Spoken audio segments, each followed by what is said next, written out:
This week on the Orange Box podcast, we talk about last week's Nintendo Direct, the potentially leaked info on PlayStation 6, Switch 1 prices going up, and more. All of this tonight, but first, on to that beautiful bean intro.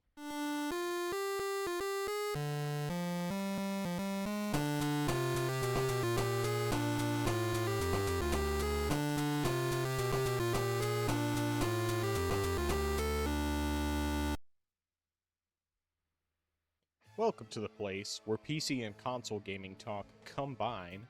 This is the Orange Box Podcast, episode 96. I'm your host, the man who died to Genichiro Ashina enough times to give his entire neighborhood dragon rot, Nathan, also known as the Frozen Gamer 87. And joining me, as always, the man who mistook Serpenshenron for Shenron and wished for Bloodborne on PC, to which Serpenshenron responded by attacking him, Justin, better known as I Am Zaracon. How you doing today? How's your week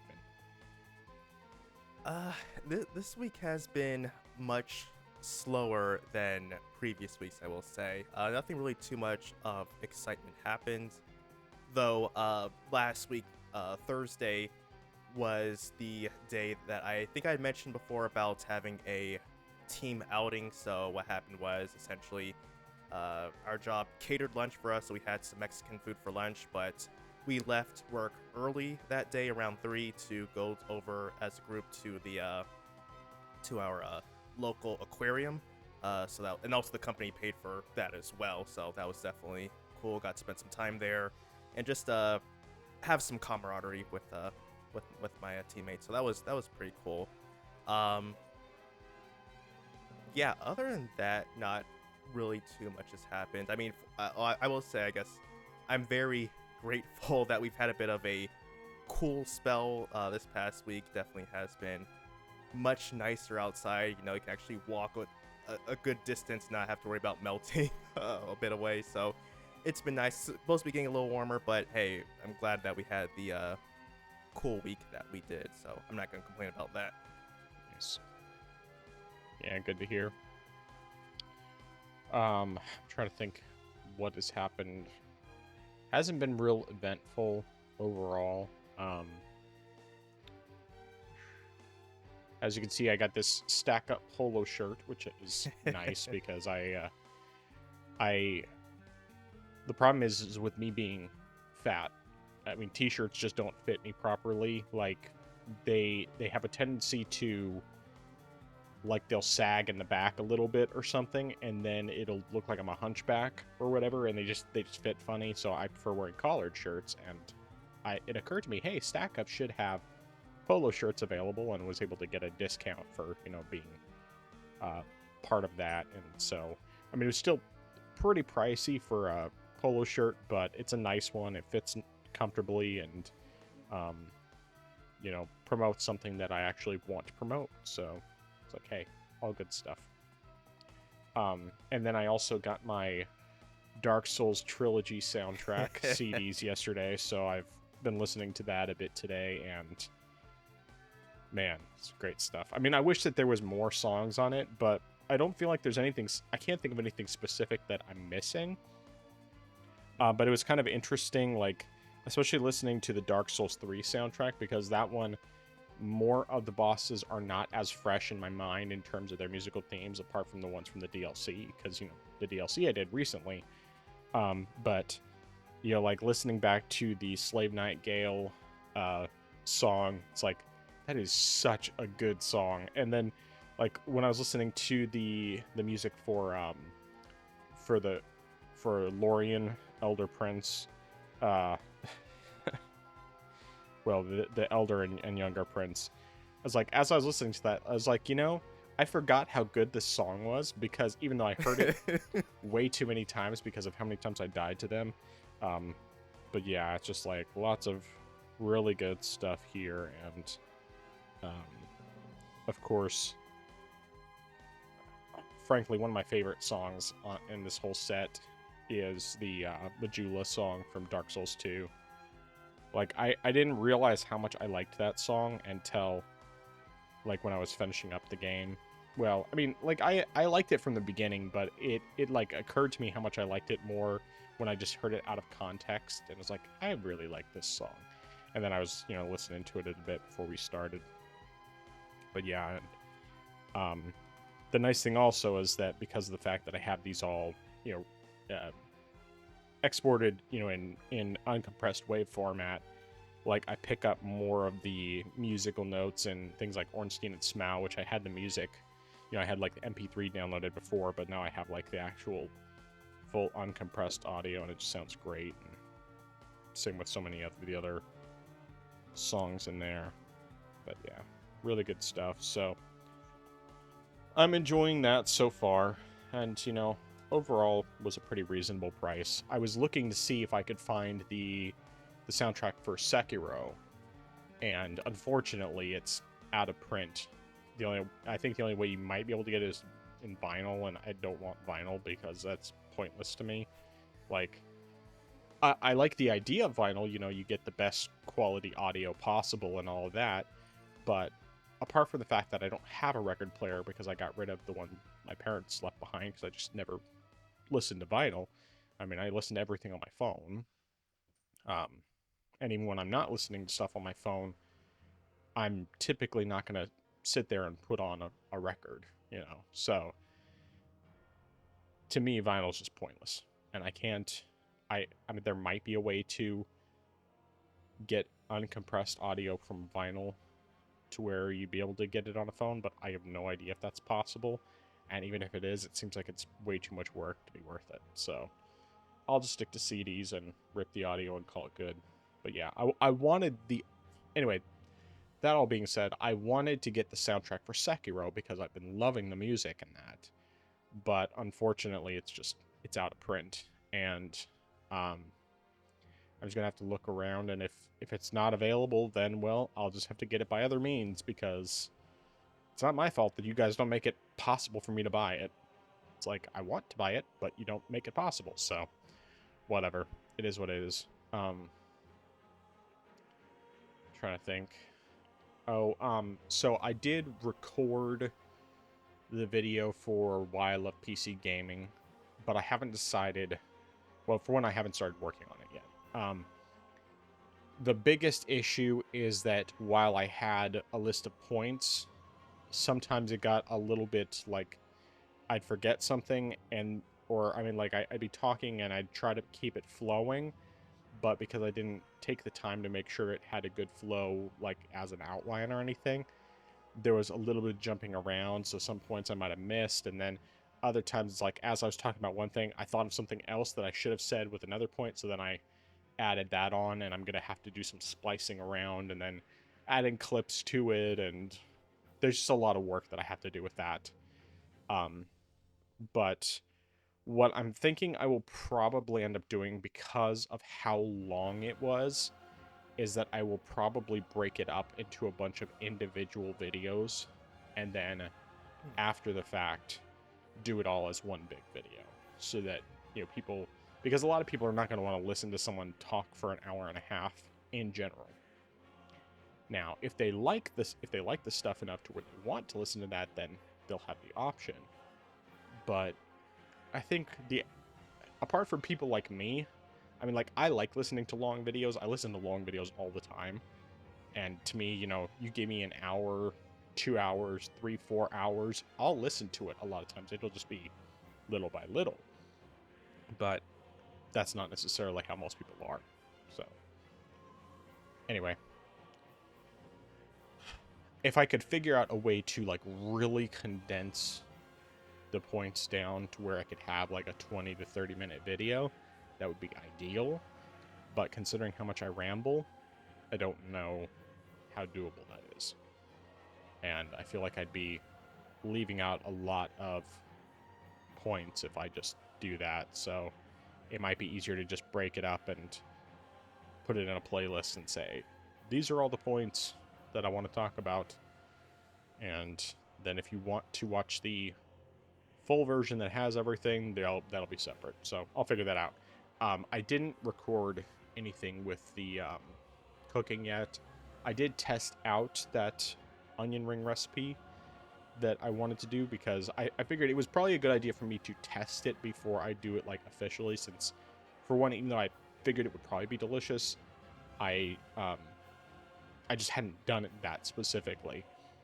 So it's good that I did, because while it was very, very delicious, the problem was that the main thing I needed for the breading was cornstarch, and I didn't realize how low I was on cornstarch, so I didn't have enough, so I had to supplement it with flour. So it still worked, but it didn't coat the onion rings quite as well as just plain cornstarch does, and so there ended up being more bald spots on there and stuff, and I just think there's a little bit of refinement that needs to be done from that standpoint before it'll be ready for, like, the official thing. But overall, the technique worked otherwise. I mean, it was just marinating. I mean, slicing the onions, marinating them, and then after that, tossing them into a bag of mix of cornstarch, flour, and some chicken bouillon powder, shaking it up just to get them well coated, and then I was able to fry them pretty easily, and they came out really good in terms of flavor. So there's all that. But yeah, that's pretty much been it that I can think of. I feel like there's something I'm forgetting about. I'm positive there's something I'm forgetting about. I just can't think of what it is. So I will say, just as like a minor side note, I did notice after the fact that I had missed editing some things in last week's episode. The audio balance wasn't as good as it should have been, and there's like a couple sniffles I missed getting rid of because I haven't had to edit out sniffles in a while, and then like a couple, like one or two spots where it was something I was supposed to edit out, like me letting my dog out of the room, and I just accidentally missed it. So, but I decided, you know what, it's not so bad that I feel like I need to redo it. If anything, I might fix the audio only version, since I can just replace the audio file without having to re-upload, or without having to like redo the entire thing. Or rather, because YouTube, you can't just replace the video file, you can, but on the RSS feed side of things, you can replace the audio file, so then it would be a simple swap out. But since you can't do that on YouTube and Rumble, it's just kind of like, is it a big enough deal to where I need to go back and fix it? Probably not. It is what it is, and it's not the worst thing in the world. It's, you know, one episode. Whatever. Anyway, I'm done rambling. Any thoughts before we get into what you've been playing? Yeah. So just a couple things. At first, I'm glad you brought up the shirt, because I was wondering, is this like a part of you about to get ready for a new marathon, and you were going to just like suddenly tease that it was coming up? Well, or something like not till the end of October. That's probably gonna be my normal time of year that I do the stack up thing, and I just, you know, I wanted to wear a polo shirt, or I mean, you know, I since I just got the shirt yesterday evening, I, you know, wore it to work today and stuff, and so I figured I'd wear it on here too. Understandable. Regarding your points with listening to the Dark Souls music, I think it's definitely true, because there are a lot of great tracks in the games, and unfortunately, you can't really focus on them too much because you're trying not to die, Mm-hmm. which I mean is usually inevitable, dying in a boss fight, but you really just can't enjoy it as much as you would like to. So, you know, when you listen to the tracks later on, you definitely can listen and say, wow, this is incredible. Like, this was what was going on the entire time, and I sort of miss it. And I mean, I feel like if you listen to the soundtrack after you beat the game and then you play the game over again, you get a better sense of like, I feel like you can actually hear it more the second time, because A, you know what to expect with the boss, and you know, you can try to prepare, or you know what's coming, and B, you know to listen out for that good music. I mean, like with Dark Souls 1 with Ornstein and Smough, fighting them the first time, you're not going to pay attention to that, and I certainly wasn't paying attention to that. But when I was replaying the game, I mean, or at least when I was starting over again with the game, and I went into the boss fight, I was paying more attention to the music this time. I'm granted, I was also trying not to die because it's very Yeah. easy to die in that Right. fight with them. But I could appreciate the music a little bit more. So Hmm. I definitely agree that you should definitely listen to the soundtrack when you can, because and I'm not just saying you personally, but like in Right. general, people, if they like these games, definitely recommend. I mean, it's not that time, but I definitely would say encourage people to listen to the soundtracks because they are that good. I mean, Hmm. personally, I mean, there are other reasons why, but Dark Souls 3 in particular has the best soundtrack out of the three, in my opinion. Not that I discredit the other two, and like I think Dark Souls 1 definitely has some great stuff. Like you said, Ornstein Smell. I like the Moonlight Butterfly theme, which is also uh, Gwendolyn's theme as well. Um, Gargoyle, uh, the statue gargoyle boss fight theme that I enjoy that one. So like, there's definitely, and even like Lord Gwyn's theme, like there's definitely good music in that. But Hmm. like three, I just really enjoyed that one so much with the boss fights, and so it was part of why I like three more, is partially because of the music. But Hmm. just in general, though, it's a great trilogy of music, and people should definitely listen to it. But yeah, sorry, Agreed. that was just me doing my little Dark Souls music Yeah. fanboyism for a moment.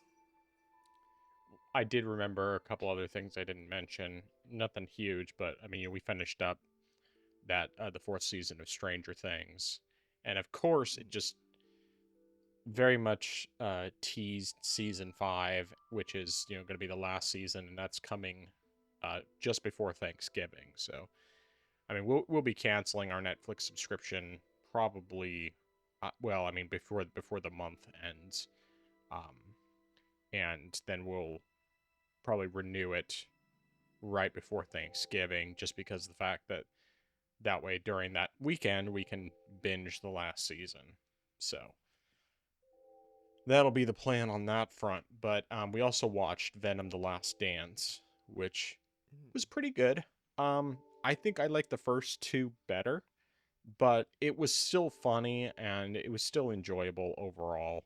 So I think it was worth watching, and it wasn't anything we had to pay extra for. I mean, basically, it was going to be something I was going to rent if I didn't. If it wasn't for the fact that it was on Netflix, I was just going to rent it at some point and then eventually buy it when it goes to be cheap. But yeah, so. But yeah, that should be everything. Nice. All right. Talk to me about what you've been playing this week. All right. So just to start things off, I played some Core Keeper with some buddies. We went back into our game and did some more stuff. Well, first we're trying to figure out what we were even doing to begin with, but then we did some exploring and we found this interesting maze, which we thought was going to lead us to one of the last boss fights for the main, or at least I guess you'd say the starting points of the game, which it didn't lead to the boss. It led to a couple of items which we got, which some were good, some were not so good, but we were able to do some exploration still there.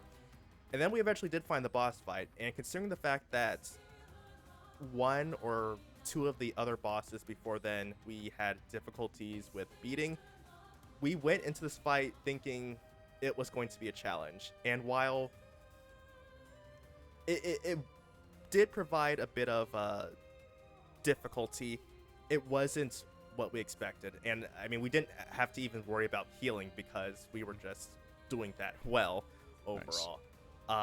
And then we realized that, or at least that's what my friend told us, that we completed the easy part of the game, and similar to Terraria, where after you beat, I guess, the main bosses of the game, then you enter the hard mode and you have to beat Hmm. the harder bosses and go to the new areas. So we've started doing that as well, and it's definitely hard because now we have farmer goblins with shotguns shooting at us, and I feel like this is the part where Hideo Miyazaki must have been designing part of this game, because it's essentially just a poison swamp area with poison slimes going around, and so poison here, poison there. farmers with shotguns. Farmer goblins with shotguns. And plants that can grab you and devour you. So it's definitely very fun, and this is just the first part of the hard mode area that we're entering. So it's gonna be interesting moving forward here, out. But we're making progress though, so that's a step in the right direction. Now, last week I started talking about this game, and I played some more of this, and that was Death Stranding, or I guess as our parents would say, how we went to school as children, going through the snow, having to avoid BTs and stuff like that. Played some more, went through the next mission after figuring out how to get back to the city, because I realized that as I was trying to avoid the BTs as I was leaving the cremation center, I realized I was actually going the wrong way, and I thought, oh, I'm still going the right way because there are no BTs this way. And then I'm like, all right, so how do I actually get down the mountain? And I looked at my map and I realized, no, I'm actually going the wrong way. I have to go back through the BTs to get back.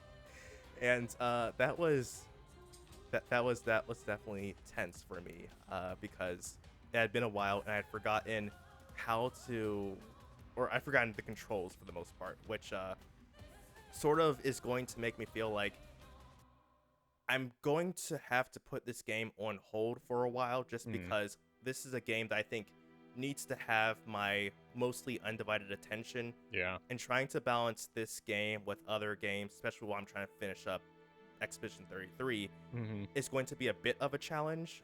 So I'm going to put this game on pause and possibly restart it just so I can get a fresh, have the controls freshly ingrained into my mind, which I also went learned, of course, new mechanics like building, building ladders and trying to create grapple points for traversal, and also just finding different pieces of different parcels, different packages to deliver that people might leave behind, or you could store a parcel that you find or deliver it yourself, or even if you find something you could leave it for someone else to find. It's an interesting mechanic, and I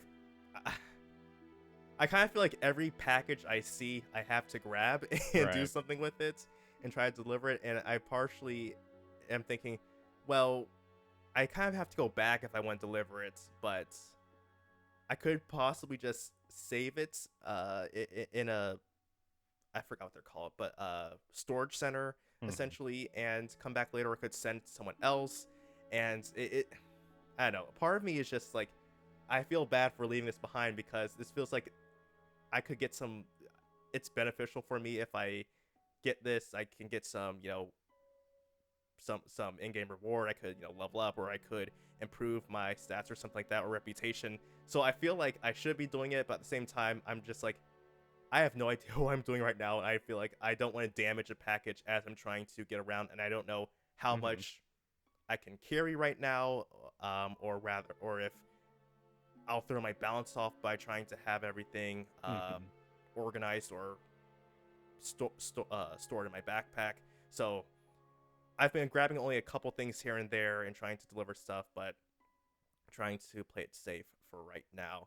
But yeah, definitely a very detailed game, I will say, with the mechanics, and I'll definitely come back to this later. But like I said, just because of playing a couple other things right now, I wouldn't be doing this game justice by not giving it my full attention right now. So it's a game I have to put on hold, but I do intend on coming back to it once I'm done with my other stuff. But speaking of other stuff that I've been doing, though, that has been getting my attention, played some more Expedition 33, and I've done some more exploring. I did some more of the Endless Tower. I also finally decided, you know what? Maybe I should start to reallocate my stats to match my weapons, and so that way they scale properly. Because before I was just like either doing stuff that was mostly balanced, just like balancing stuff between stats, or in the case of Mile, just like going, hey, you know what? You're just my damage dealer. Here's some points for might. Here, take all the might you want. But this time I was like, you know what? I'm gonna just go ahead and scale. You know, have everything scaled properly. So I'll give you points for agility. I'll give you points for, I think, defense. And then, you know, whatever's left over, I'll balance it out between the other stats. Mostly I'll still give you some more might points though, but Yeah. definitely been doing that. Also, I went back and finally beat Golgra, and I was happy Nice. about that. The only downside is the fact that I had been leveling up her one weapon that you got from when you if you chose her to be the final fighter in the arena earlier. Right. I unfortunately leveled up the weapon so much that by the time I beat Golgra, instead of getting an upgraded version, I just got Chroma for that. So a bit of a downside, but it's not a big deal for me. And as you mentioned in the intro, I went up against oh gosh, now I forgot the name of the boss. Serpenshenron or Serpentfare or however they pronounce it. Yeah. So I went up against the boss, and I didn't realize that thing takes your AP. It constantly takes your AP, and I thought, Yep. Oh, this is going to be quite a match. And then I didn't realize, you know, of course, that after a certain amount of AP is absorbed, it explodes. And, you know, the first time I was like, oh, okay, you know, it's not a big deal. Unfortunately, I missed. I misjudged the timing, and so it wiped out my party. But I thought, all right, that's cool. You know, normally when this stuff happens, that means that the match is over and you win. Nope, the fight still goes on. And so then my backup team comes in, and I'm realizing I've made a big mistake here coming here, haven't I? So I kept going at this boss fight. It took me it took me 3 times before I could figure out how to properly get a good flow going, especially with trying to time when the explosion happens so I can dodge the attacks. And that worked out well for me. The problem, though, came when it started to shoot ice beams and freeze the party, because unfortunately, the first attack is what always threw me off. The timing, I couldn't, even when I'm trying to dodge and not parry, the timing just was throwing me off. So I missed the first one, which normally was targeting my L, and I could get the other 2 party members safe, which meant that the next time it would attack my L, it would pretty much just wipe her out. So I would have to constantly try to revive her and hope that there wouldn't be any more freeze attacks going on. But after the 3rd time, I started to understand, or at least I was able to do better at surviving that. So after my 5th attempt, I finally beat the thing, and I was very happy with that. And then lastly, just because I was looking online trying to figure out what one of the best weapons for Minoko was, it was in Renwar's drafts. And because, you know, I said, well, I need to go there anyway to, you know, clear some endgame stuff and also help get the rest of the Nevron feat from Minoko. I said, why not just stop by there? It can't be that bad, right? I stopped by there. It was that bad. And oh man, it was at that moment that he knew he messed up. Yes, and I was like, you know what? Maybe I should just come back later. Minoko doesn't need this weapon that badly right now. But I mean, it's definitely interesting to go there. And I mean, I thought there were even a couple enemies where I thought, okay, maybe this element they'll be weak to. Turns out they weren't weak to at all, and I think even a couple were resistant, and I thought, well, this is gonna mess up my whole strategy right now. So I left the area. I'm going to come back, but I think I'll definitely hold off on that for the time being, do some other stuff, because I don't hate myself that much at the moment to continue doing that. And then lastly, this was what I've been mostly playing is some more Cuphead. And I think last time, or at least last week, I had gotten up to the beginning of the second of Inkwell Isle 2. And this week I've gone to Inkwell Isle 3. And in fact, right before we started getting to record, I was playing some more Cuphead. And I finally beat the last boss for Inkwell Isle 3. So I believe all I have left is the final area, which is the casino with King Dice and the Devil. So that is essentially it, or at least for the main game. I've been trying to go back and do some other stuff because I know that there's an achievement for getting a rank A minus, rank A minus or above for all the bosses, and I've been doing that. First Isle wasn't too bad. Second Isle had some difficulties, but I'm still trying to get this stupid dragon because he just seems to have more HP than any of the other bosses, or at least one of his phases seems to have just be a complete tank of HP. So it's definitely been a pain because trying to dodge his second phase and not take damage was annoying, and kind of messes up the score for everything in the end. And I still have to, the ghost train that I'm fighting in this video, I also have to try to get an A rank or A minus rank or better for this one, so I can finally have all the A ranks for this area. But it hasn't been too bad overall.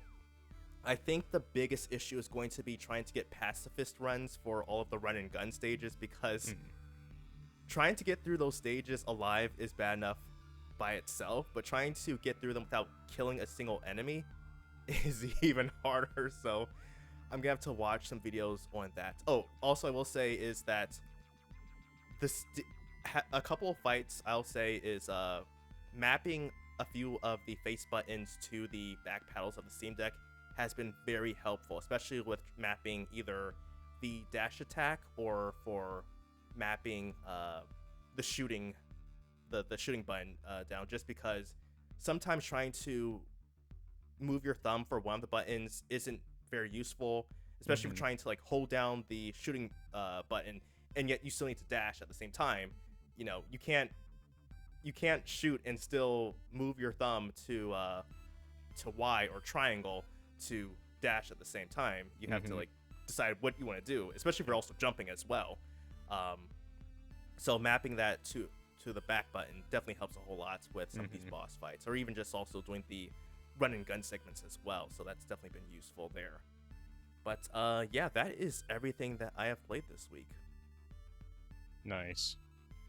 Yeah, I mean, dash button for me, like, especially when I'm playing Souls-likes, and obviously this isn't actually a Souls-like, but anytime I'm playing a game where I'm going to be dashing a lot, I always map it to a back button on the Steam Deck, which is a big part of the reason why I mostly play the Souls games on Steam Deck, is because I'm just so dependent on those back buttons. Like, I'll have one button that's mapped specifically to the dashing, and then another button that's mapped specifically to healing items. And so that way I don't have to, take my finger off of the right stick to be able to do what I need to do. So the few times that I've tried, playing without, it just hasn't really worked as well for me. Like, I can kind of get it, but it's so much easier when you have the back buttons. And I actually tried doing seeing if I could get the Switch 2 Pro controller to work, since it does have back buttons, but it's still just, it's not natively supported, and the one tool that I found that was supposed to make it work wasn't working for me, and I just didn't feel like messing with it enough. It wasn't a big enough deal. But yeah, with Expedition 33 though, that fight in particular, well, actually, I guess I should just ask in general. I noticed, at least in the footage you have, that you haven't been using the one ability that Mael has that is like extremely overpowered. Have you unlocked it yet? For some reason, I can't remember what it's called. Yeah, I think I know what you're talking about. I only added that to her abilities after the boss fight. That was one, especially when I was looking up certain guides, like saying, like, all right, what's the best sort of type of build to have in the end game stuff. And so then people are saying, yeah, use this ability, and I realized, that's been sitting in that's been sitting in my in my list of skills, and I just haven't equipped that. So Yeah. I've been overhauling pretty much most of the party so far, to instead of focusing on or using every skill that I had from like late start point of this game to like the mid game throughout, just start to reorganize and reoptimize my characters. So that's finally been used. The first time I used that ability, I realized, why haven't I used that sooner? Because I saw how much damage that thing dealt, and I was like, oh, wow, Yeah. I feel so stupid right now. Yeah, I think I took out Serpenshenron or whatever in a single turn because of that ability. Now, to be fair, I did attempt to fight it once or twice before that, and I didn't make it far at all.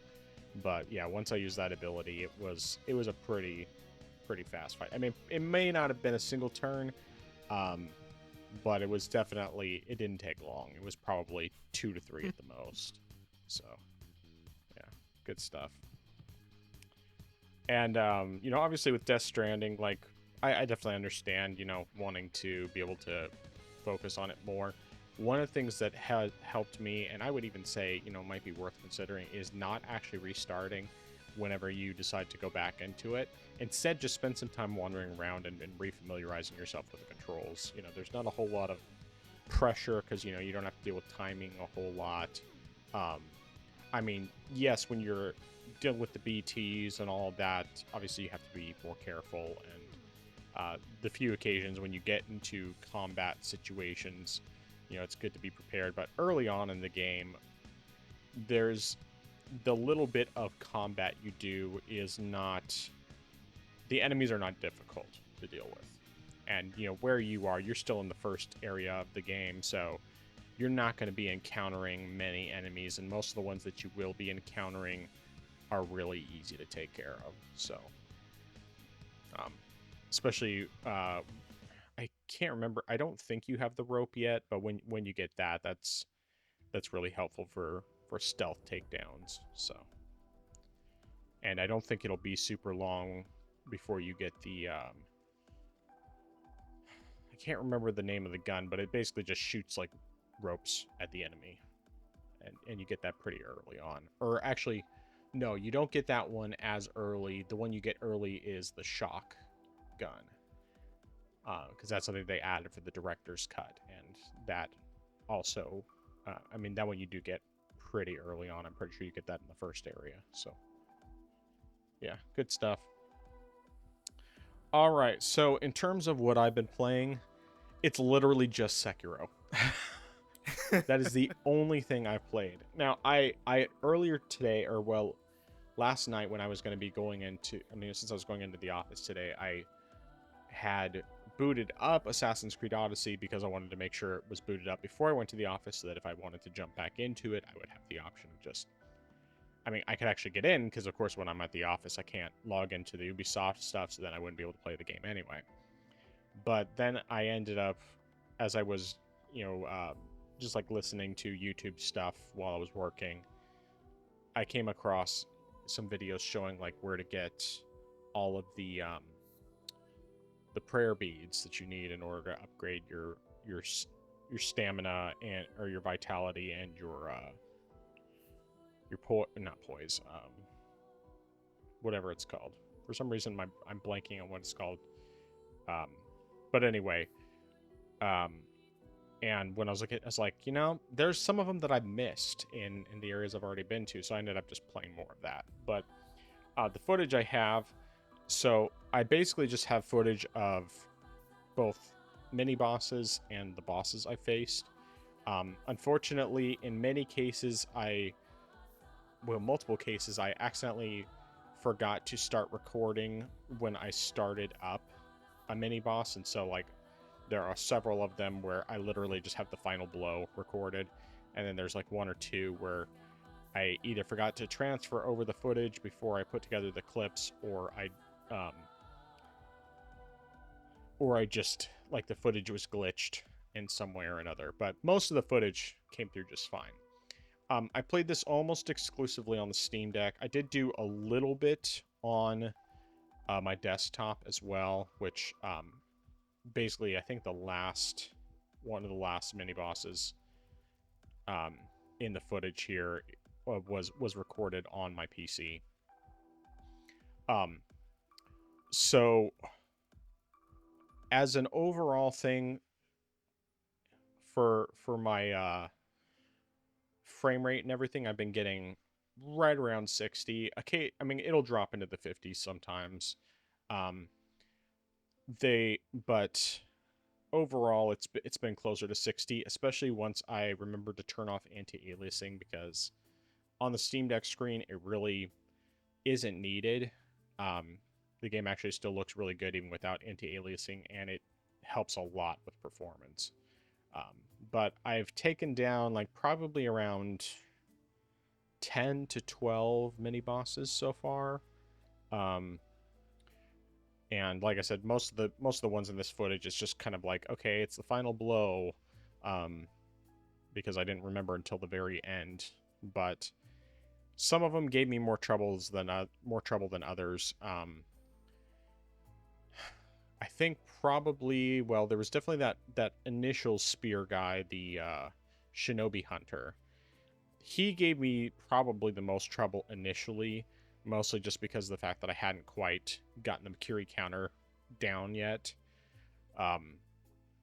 But once I started figuring it out, which was more later in the game, especially around the time that I was fighting Genichiro Ashina, then I had it down to the point where I could get it most of the time, unless I just was not focused enough and misread the tell or whatever. Like I thought they were doing a different attack, or I just happened, or I failed to parry the hit before it and then missed my opportunity to use the Makiri counter. But I will say the only mini bosses I've encountered so far that I have not been able to take down are the headless ones. I don't know how many of those you faced, because they're in some hidden areas, and they cause fear buildup, which if your fear meter gets completely filled, you die. They also cause you to move very, very slowly, and unless you have divine confetti, the buff from that, you can't do much damage to them. So it's basically, unless you manage to successfully parry their attacks, it's really difficult to actually be able to get to get them stunned to the point where you can actually do the critical hit thing, whatever you want to call it. For some reason, I just can't remember terms. No matter how much I play these games, sometimes I just don't remember my terms very well. But anyway, so yeah, I've fought, like I said, quite a few mini bosses, and the most recent one I fought, I don't have the footage on here because it was after I compiled the clips, but there is a mini boss that you fight in the well, like right around where you normally start the game, and that one was mostly a pain in the butt because that area is so small and the camera just does not cooperate very well. And so it's like, if you stay locked onto him, then the camera messes you up. If you're not locked onto him, the camera messes you up. So basically you have to make sure that you actually like move around enough to where you're not getting hit too much, and try to parry his attacks and take advantage of other abilities that you have available and that sort of thing. So it ended up being kind of just like a mix of good and bad from that standpoint. The bowl, thankfully, only took me a couple tries. Now, one that definitely took me quite a few tries, and the footage is playing right now. Unfortunately, it looks a little bit washed out because it was recorded in HDR on my desktop, and for some reason, well, oh, that's right. It's because I don't know. Anyway, it's the armored warrior, the one that you have to knock off the bridge. You basically just, because you can't actually deal any damage to him, and so you just have to basically wait until he and until you can get him stunned, and then you have to get him close to the side of the bridge, and then when you do your critical stab thing, that knocks him off. So I think you might be able to get rid of his armor with the spear prosthetic tool, but I didn't have that yet, and I'm not positive on that front whether that's the case or if that's something I misunderstood. But either way, yeah, this guy took me quite a few tries, and the run back is not overly difficult. It's just that the boss himself is kind of annoying, or the mini boss himself is pretty annoying because he hits hard, a lot of times hits really fast, and just, of course, you can't actually do damage to him. You just have to stun him. What is the meter called that you have to build up? You remember what it's called? Unfortunately, I'm in the same boat as you, where it's on the tip of my tongue, but I just don't remember. Yeah, it's like I've been playing this a bunch. I mean, I've probably put in around 30 hours ish into the game so far, and it's like I know what it's called. It's on the tip of my brain, but for some reason the only thing that's coming to mind is poise, and obviously poise is Dark Souls, and Elden Ring and that sort of thing. But anyway, so yeah, eventually, after a handful of tries, I was able to take him down, knock him off the bridge, and that was quite satisfying when that finally happened. Now, as far as the actual bosses go, I've only faced 3 of them so far. So first there's Gyobu Masataka Oniwa. Basically it's the guy with this spear on the horse. Very first boss you encounter, and of course, because of the fact that this is my first actual boss, I was hoping that there would be a way to get off a sneak attack on him on the very beginning, so that it would take down his health bar faster. But of course there isn't, because they don't let you do that for the actual bosses. So I think I tried probably 2 or 3 times normally. Initially I was trying to keep my distance, and then just whenever I had the opportunity to get in a grapple attack, I would go after him. Sometimes I'd use the firecracker to stun the horse a little bit and then attack, but it just wasn't working super well. And then I found a strategy online where basically you block the majority of his attacks, because your whatever you call it recovers pretty quickly, and he attacks slowly enough to where your stuff can recover pretty fast, so that you're not getting your stun bar completely filled up, and then you can eventually stun him and get off your critical hit and rinse and repeat. So yeah, once I tried that strategy, it only took me 2 attempts to get through that fight, because that strategy was just way better than the other ones I had. But yeah, but then when it came to Hirata Estate and facing the Lady Butterfly, that was a whole different story. And the footage will catch up here eventually. Right now it's still in the middle of the previous boss fight, but that one, the Lady Butterfly fight, definitely took me quite a lot of attempts. My ability to parry her was pretty mixed, because I still wasn't super competent in that side of things, and so I ended up ultimately finding a strategy that worked a little better for me, and that was to basically you hit her, dodge to the side, hit her, dodge to the side, and you keep doing that a lot, to get through her first phase, and then whenever she jump up, you throw shurikens at her to get her to fall down, and just kind of rinse and repeat. And then of course the second phase starts, and during the second phase, she of course summons those ghost things, and it took me a while to get past the second phase, definitely.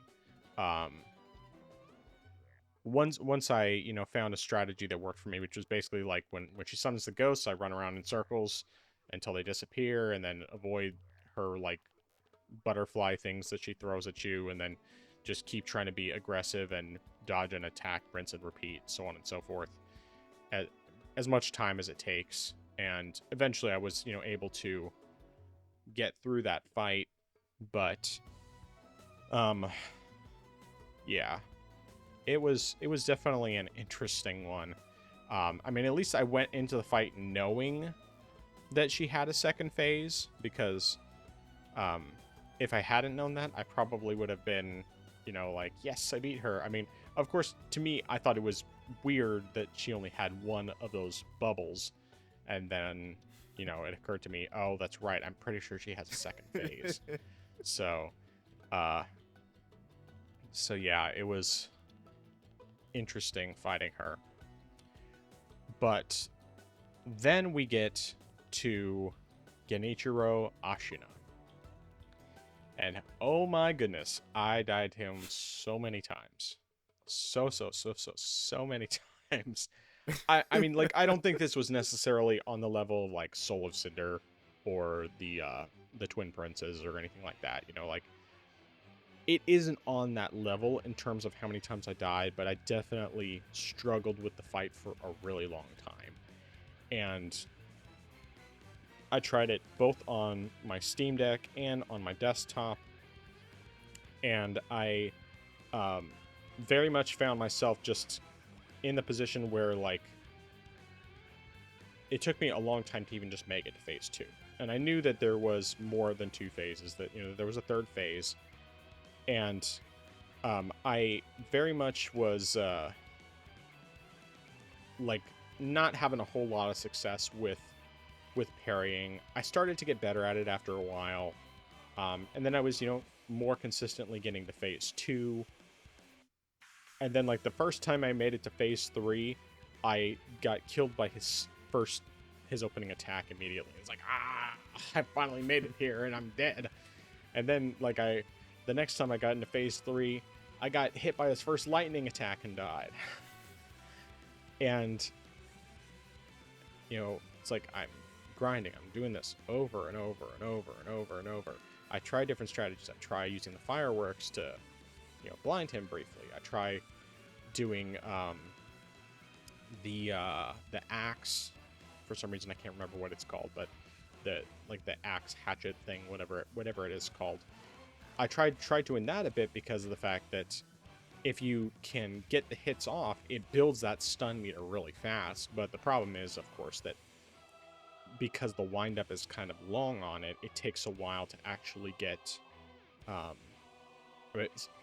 It's very easy for them to get hits off in between the hits from the axe, and so with all of that, it ended up taking me. I mean, I think there was 1 or 2 times that I was able to, like, somehow I managed to build up his stun meter really quickly because I had, like, the upgraded version of the axe. So, like, I could do the down swipe and then spins around, like, repeatedly. And it's, like, still a slow wind up, but it was just enough to where I was able to keep getting hits on him. And then I was able to, like, get through an entire phase just with that. Or almost an entire phase just with that. But after that, I didn't really have that much success with it. And since I hadn't upgraded my the amount of the things I can hold that let me use my prosthetic tools, I just would run out of those pretty quickly, and that ended up being pretty annoying. But eventually I started getting to a point where I got better at parrying most of his attacks. I got better at reading him when it came to using the stab attack versus using the swiping attack as his like unblockable one. And so then I was more consistently able to react appropriately to that. And that certainly helped.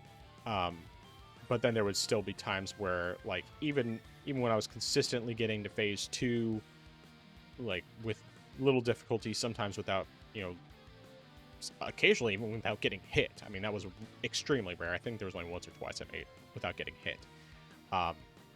Or at least without having to use any health potions or any of the healing gourds. Then it would get, I would end up, just there'd be other times where I would die during the first phase. Like I'd miss parrying the first 2 hits that he got off, and then from there it's just like, oh, I got hit twice and I was dead, and I didn't get off a single hit on him. It's just like But then at one point I decided that I would go take some time to grind a little bit, just get some additional abilities. And like I found a good area, which I was going to include the footage here, but unfortunately the footage glitched out in there, so that didn't quite work out. But it ended up, I just gained some more abilities, basically got some more beads so that I was able to actually like upgrade my vitality and stuff, and that helped a lot. But the thing that I think helped the most was learning his patterns well enough to where I could consistently know when I could actually swing my sword at him, and not always try to do two swings and then he ends up hitting me again.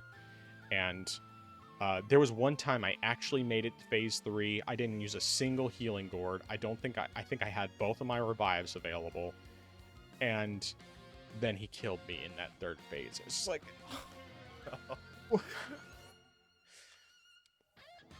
the other thing about phase 3. So of course he has those lightning attacks, which you can reverse if you can get the timing right. I never got the timing right.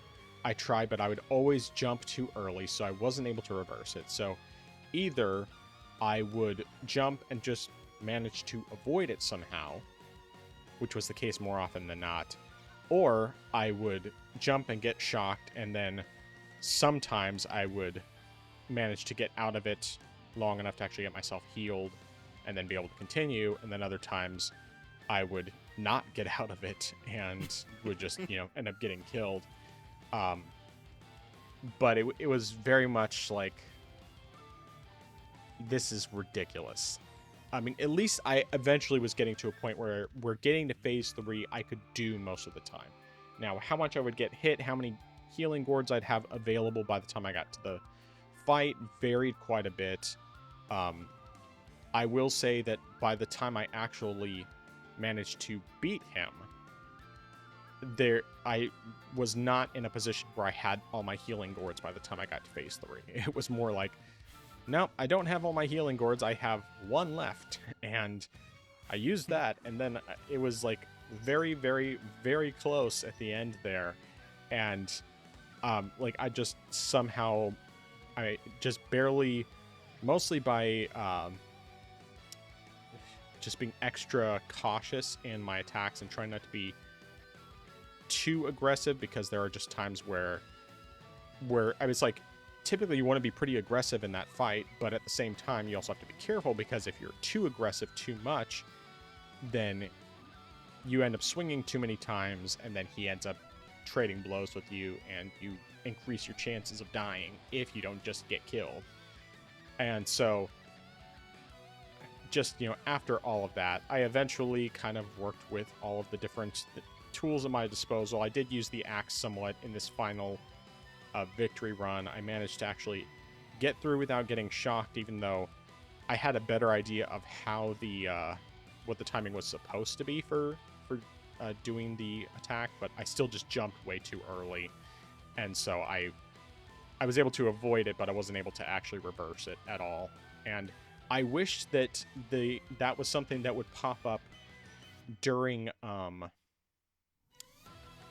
earlier phase, that I would have had a chance to actually practice it, because when you get to phase 3, it's like, I just need to stay alive at this point. So yeah. One unfortunate thing with the recording here is that I had actually I had been recording from the beginning of the fight, and then when I got to the final blow, I was like, holy crap, did I forget to record? And so then um I end up accidentally stopping the recording in the middle of that final blow that I'm doing on him. And then I immediately started back up. So like the first part of the death blows immediately gets, I mean, is like cut out in there, and then it resumes like right when I'm doing the second part where it's like the final blow. So yeah, but yeah, it's good stuff. I since I finished that fight, I've basically been I followed some of the one of those videos that was telling me where to get prayer beads, and so I've gotten all the ones that I can get up to this point. And same thing with the tools, with the prosthetic tools. I've gotten everything I can up to this point, but there's still, I think, maybe 2 more prosthetic tools that I need to get. It's either 1 or 2, and then there's a lot of the beads I have left to get, especially since a lot of them are tied to mini bosses that I just haven't come across yet. So, but yeah, I've been enjoying myself overall. We'll kind of see if I keep playing this, like whether or not I have to take a break at any point. There is a game that a demo that just became available that I wanted to check out, and I may end up taking a small break from Sekiro to try that out, but otherwise, I don't know. It's kind of up in the air at this point what I'm going to be doing. I would imagine there will be lots of Sekiro in the next week, but I'm not 100% positive. One thing I did forget to mention, just as far as PC performance on my desktop. So 1440p, initially I had put it on high settings because I didn't realize there was a max setting, and I was getting locked 60 FPS. Obviously could go above if I uncap the frame rate, but that requires downloading a tool, and I just didn't feel like messing with it. Looks amazing, absolutely incredible. And then yesterday when I was testing it out, because I wanted to see if I could get the Switch 2 Pro controller working with it, I realized that there was a max setting, and so then I set everything to max, and it's still locked 60 FPS with the at 1440p 1440p. So yeah, looks and runs very well, and I am enjoying myself quite a lot. But that's it. That's the only game I played this week. Well, I am definitely glad you're enjoying the game, and hearing you talk about all the mini bosses and bosses just reminded me of when I was playing the game, especially the difficulties with some of these challenges and stuff like that. And I will actually also give you credit for actually attempting to fight the headless. I have been avoiding those like the plague for right now because I did not have any divine confetti, and I was just like, yeah, I am not skilled enough to try to parry all of your attacks, and I already know what's going to happen if I try to fight you head on right now. So I'm just the problem is with those guys is that their attacks, the timing is just really weird because of how slow it is, and so it's like I keep expecting it to hit sooner, and so I'm trying to parry, and I'm just failing constantly. The one thing that I have seen as a potential additional strategy is using the I can't remember the name of it, but it's basically like a shield it's like a hat shield basically that you put on, and that can be a better way to block the damage. I'm gonna probably try and see if I can do that. Maybe do that combined with a divine confetti and see if that helps, because I can't parry them worth anything. But if I can do that, that might make it more doable, because I've encountered 2 or 3 of them so far. Oh, and one thing I also want to note, the other thing that I started doing was going into one of the next areas, because I'm at the point where you have like, I think there's 3 different areas you have to go to, and you can do it in any order you want. I'm trying to go into like the the Sunken Valley, which is like a area with a bunch of gunners. And unfortunately, I haven't quite figured out how to get down further, because there's like this spot where once you start jumping down, you get a bunch of people shooting at you, and then you just fall to your death. And so I started looking at Fighting Cowboys walkthrough, and I'll take a closer look at that. I may have to spend some more time grinding so I can get some further abilities, especially being able to use prosthetic tools in the air would be helpful. But yeah. I had to look this up because it was just pestering me enough. It's called posture. Yes. That's what it's Thank called. you. Another, just have to remember, it's also begins with P, like poise. So that's something to sort of help remember. But yeah, just thought I would mention that.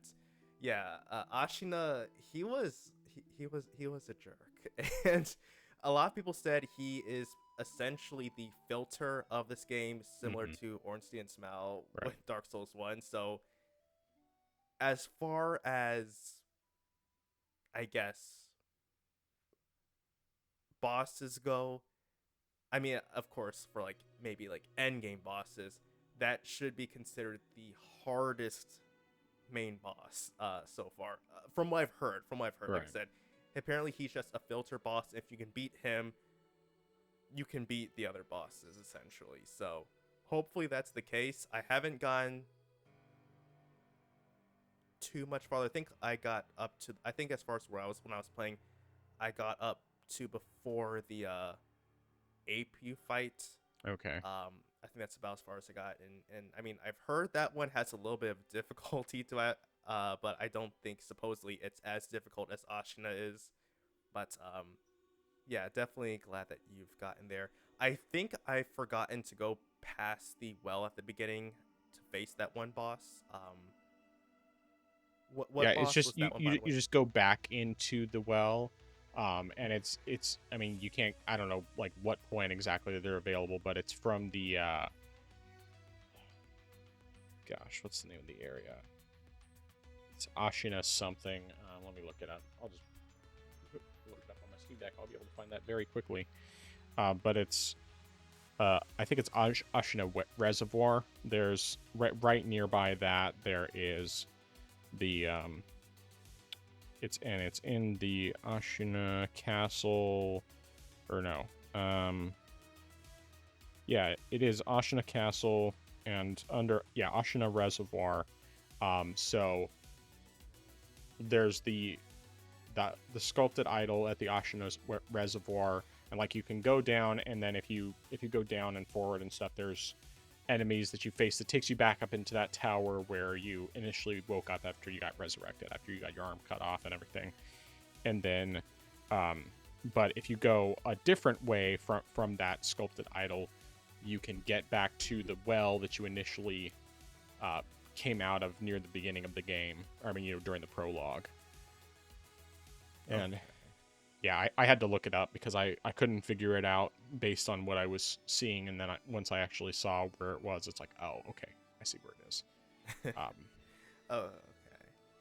Yeah, because at first I was a bit confused because I was trying to remember. I don't remember fighting this boss, or at least this main boss, in a well, and I think I was getting him confused with the boss that's or at least the mini boss that's near the that one mini boss that's still right in, I think it's still in the castle. I know there's like a boss you fight around some enemies, but then if you go a little bit further to, I think, the left from when you enter that area, there's a pit that you can go into, and there's like another mini boss there. So I think at first I was thinking of that one, but then when you said at the beginning of the game, I realized no, that's not the one you're talking about, I think. Yeah.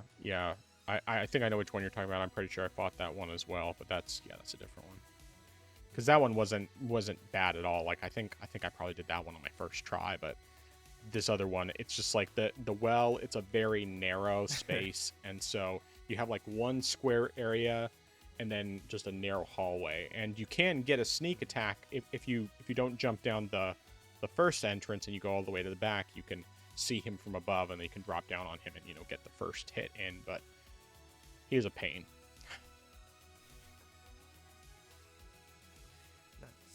Oh, one question I did have is, what was the game you wanted to try out the demo for? It's one of the ones that was revealed in the Nintendo Direct. So, Oh, okay, okay. So we'll be safe and that then. I will say in advance that game is coming to all platforms. So, I don't think there was anything revealed in the Nintendo Direct apart from the Nintendo specific games like the Hyrule Warriors game, whatever it's called. I think that's probably the only one that's a Nintendo exclusive, and then everything else I'm pretty sure is either already on other platforms or is coming to other platforms at the same time. So, Okay. Well, good stuff. all right. Anything else before we get into the news? No, sir. All right. So last week we had the Nintendo Direct, the morning after we recorded the podcast, where we made a whole lot of predictions, and basically none of them were correct. I think you got something right, and then I got absolutely nothing right. I'm pretty sure. Well, actually, no, I did get one thing right, but basically everything else was wrong. And so I don't know how. I mean, I guess one thing I want to say before we get into like any highlights we might have, and I don't have the clips pulled up, but I have everything ready to add in later on. We did find out, not surprisingly, that the quote unquote leaks that beat 'em ups put out were completely fake. He said that basically he did the whole thing in order to basically track how the leaks spread, and he had, basically he never specifically said that he actually had a source or anything like that. He even said, like, I can't tell you how I know this. And right after he recorded, he recorded a separate thing with his co-host on the Nintendo podcast, which is a Wolf Den. Or actually, no, maybe it wasn't Wolf Den that he did it with. I can't remember. But anyway, he recorded a segment separately that he just had recorded for posterity that he didn't even show until after he revealed that he was making the whole thing up. But yeah, so he had made the whole thing up. I cannot remember for sure if we said to take it with a grain of salt at the time, but certainly I mean, I was more skeptical when we found out that it was only going to be third-party games, because the majority of his predictions were first-party. But I still believed that there was a decent chance we could see Death Stranding Director's Cut, like he said. I still think it's possible, but obviously it didn't happen there. So there's that, and then there was a bunch of stuff revealed at the Nintendo Direct, but like I said, pretty much everything I predicted did not happen. The only thing that did happen was Persona 3 Reload was confirmed. Apart from that, everything else I predicted, which literally was just me going through my Steam list, the games I have on Steam, didn't show up. We didn't get a release date for Elden Ring. It wasn't even mentioned. We did get a couple surprises. We got a lot of games that we already knew about, and just some release dates, some things that I don't know why I didn't think of it coming, but let's just kind of get into it. So is there anything, I mean, like, what are some things that stood out to you? And Yeah. or did you have any So commentary on us getting fooled? yeah. So I guess I'll do a quick commentary on the leak. So I while I guess I am of two minds of this. I mean, on one hand, yes, with stuff on the internet, you do. It's best to be skeptical for stuff that isn't confirmed from official sources and stuff. But at the same time, I feel like if you are a person who is or has a large following, or has enough or carries enough weight to be almost considered an authoritative voice, even though he said it's just something he heard, and something of a rumor. Um, at the same time, whether or not you say now it was just an experiment to see how rumors were made, I don't think that's something you should do. Just because, people, I mean, especially in his video, he said he was surprised that people, went with what he said. Well, yeah, you're someone who is a larger, YouTuber, you're someone with a large following, so people are going to put stock in what you say, even if you say it's just a rumor, it's unconfirmed. People are still going to run with it. I mean, and especially with Nintendo rumors, like, people will run with virtually anything, as long as you're not saying something that is like the thing that people want the most. Like, well, I mean, now you can't. Now you can actually run with these rumors. If you said something like Metroid Prime 4, people will actually believe that because it's confirmed. But if you said something about Metroid Prime 4, like, Nintendo's gonna reveal that, say, 10 years ago, people have looked at you like you had 5 heads, just because, like, yeah, Nintendo, Metroid Prime 4, yeah, right, buddy, you're pulling your leg here. But people, if they hear like, Nintendo rumors has been a thing for a long time. Like, every time there was a Nintendo rumor, people latched onto that, and certain things are easier to spot as being fake than others, but at the same time, people just really want to hear Nintendo news. So if you're really someone who really is into Nintendo, like, that was me. Every rumor I heard, I would latch onto and just be like, all right, I wonder if we're gonna hear something about this. I'm gonna wait for this time period that was speculated, and wait for a Nintendo Direct to come out so I can confirm if this is true or not.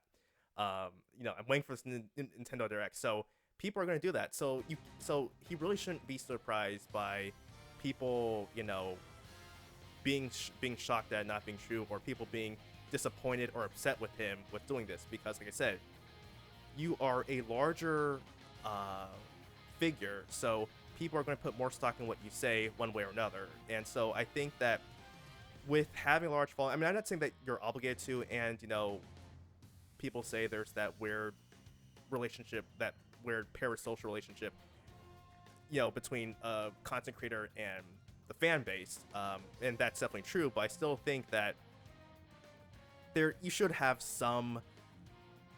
You should have some respect for the people who are subscribing to your content, to try to be honest and as transparent as possible with them, and try not to trick them or deceive them, essentially, is what I'm saying there. So, like I said, on one hand, I can understand trying to I understand that people should be diligent with hearing rumors and leaks, but at the same time, if you're the one putting it out there as part of an experiment, if you have a large enough following, then you really shouldn't be doing that, frankly speaking. But yeah, that's essentially what I have for that part. Before we get into the actual stuff, though, do you have anything you wanted to, like, add to that point, though? I mean, I guess, like, I pretty much agree with you. My opinion is slightly different.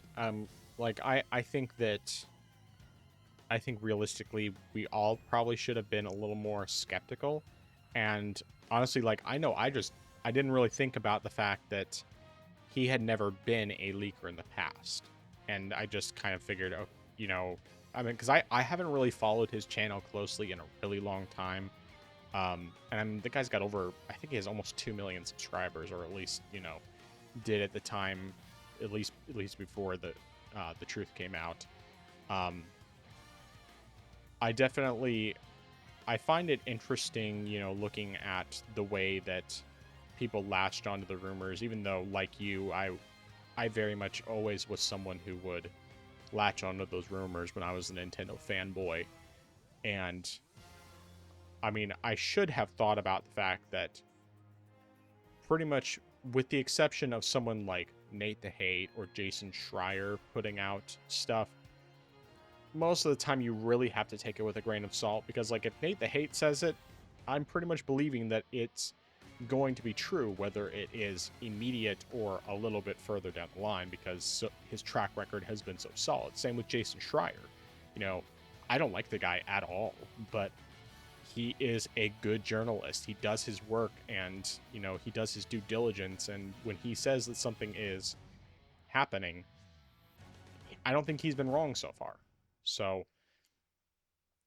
you know, it's people like that that have built up that reputation. With someone like Beat 'em Ups, well, I mean, he's got a huge channel, and I would agree with you that you have to be that people who have those huge channels should be more careful.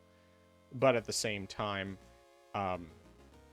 most of it, I mean, like, yes, he put the seed out there, but he never, I mean, there's a lot of things he didn't actually say that people just kind of read into it, and then it more kind of went to Reddit, and then from there spread all over the place. And of course you have the big Nintendo YouTubers who really latched onto it because of the fact that it helps them to get more views and so on and so forth, whether they're doing it as a career or as just a hobby. And so, you know, I don't know. I think all of us need to take a step back and take things with a grain of salt more often than we do. And, you know, I count myself as part of that.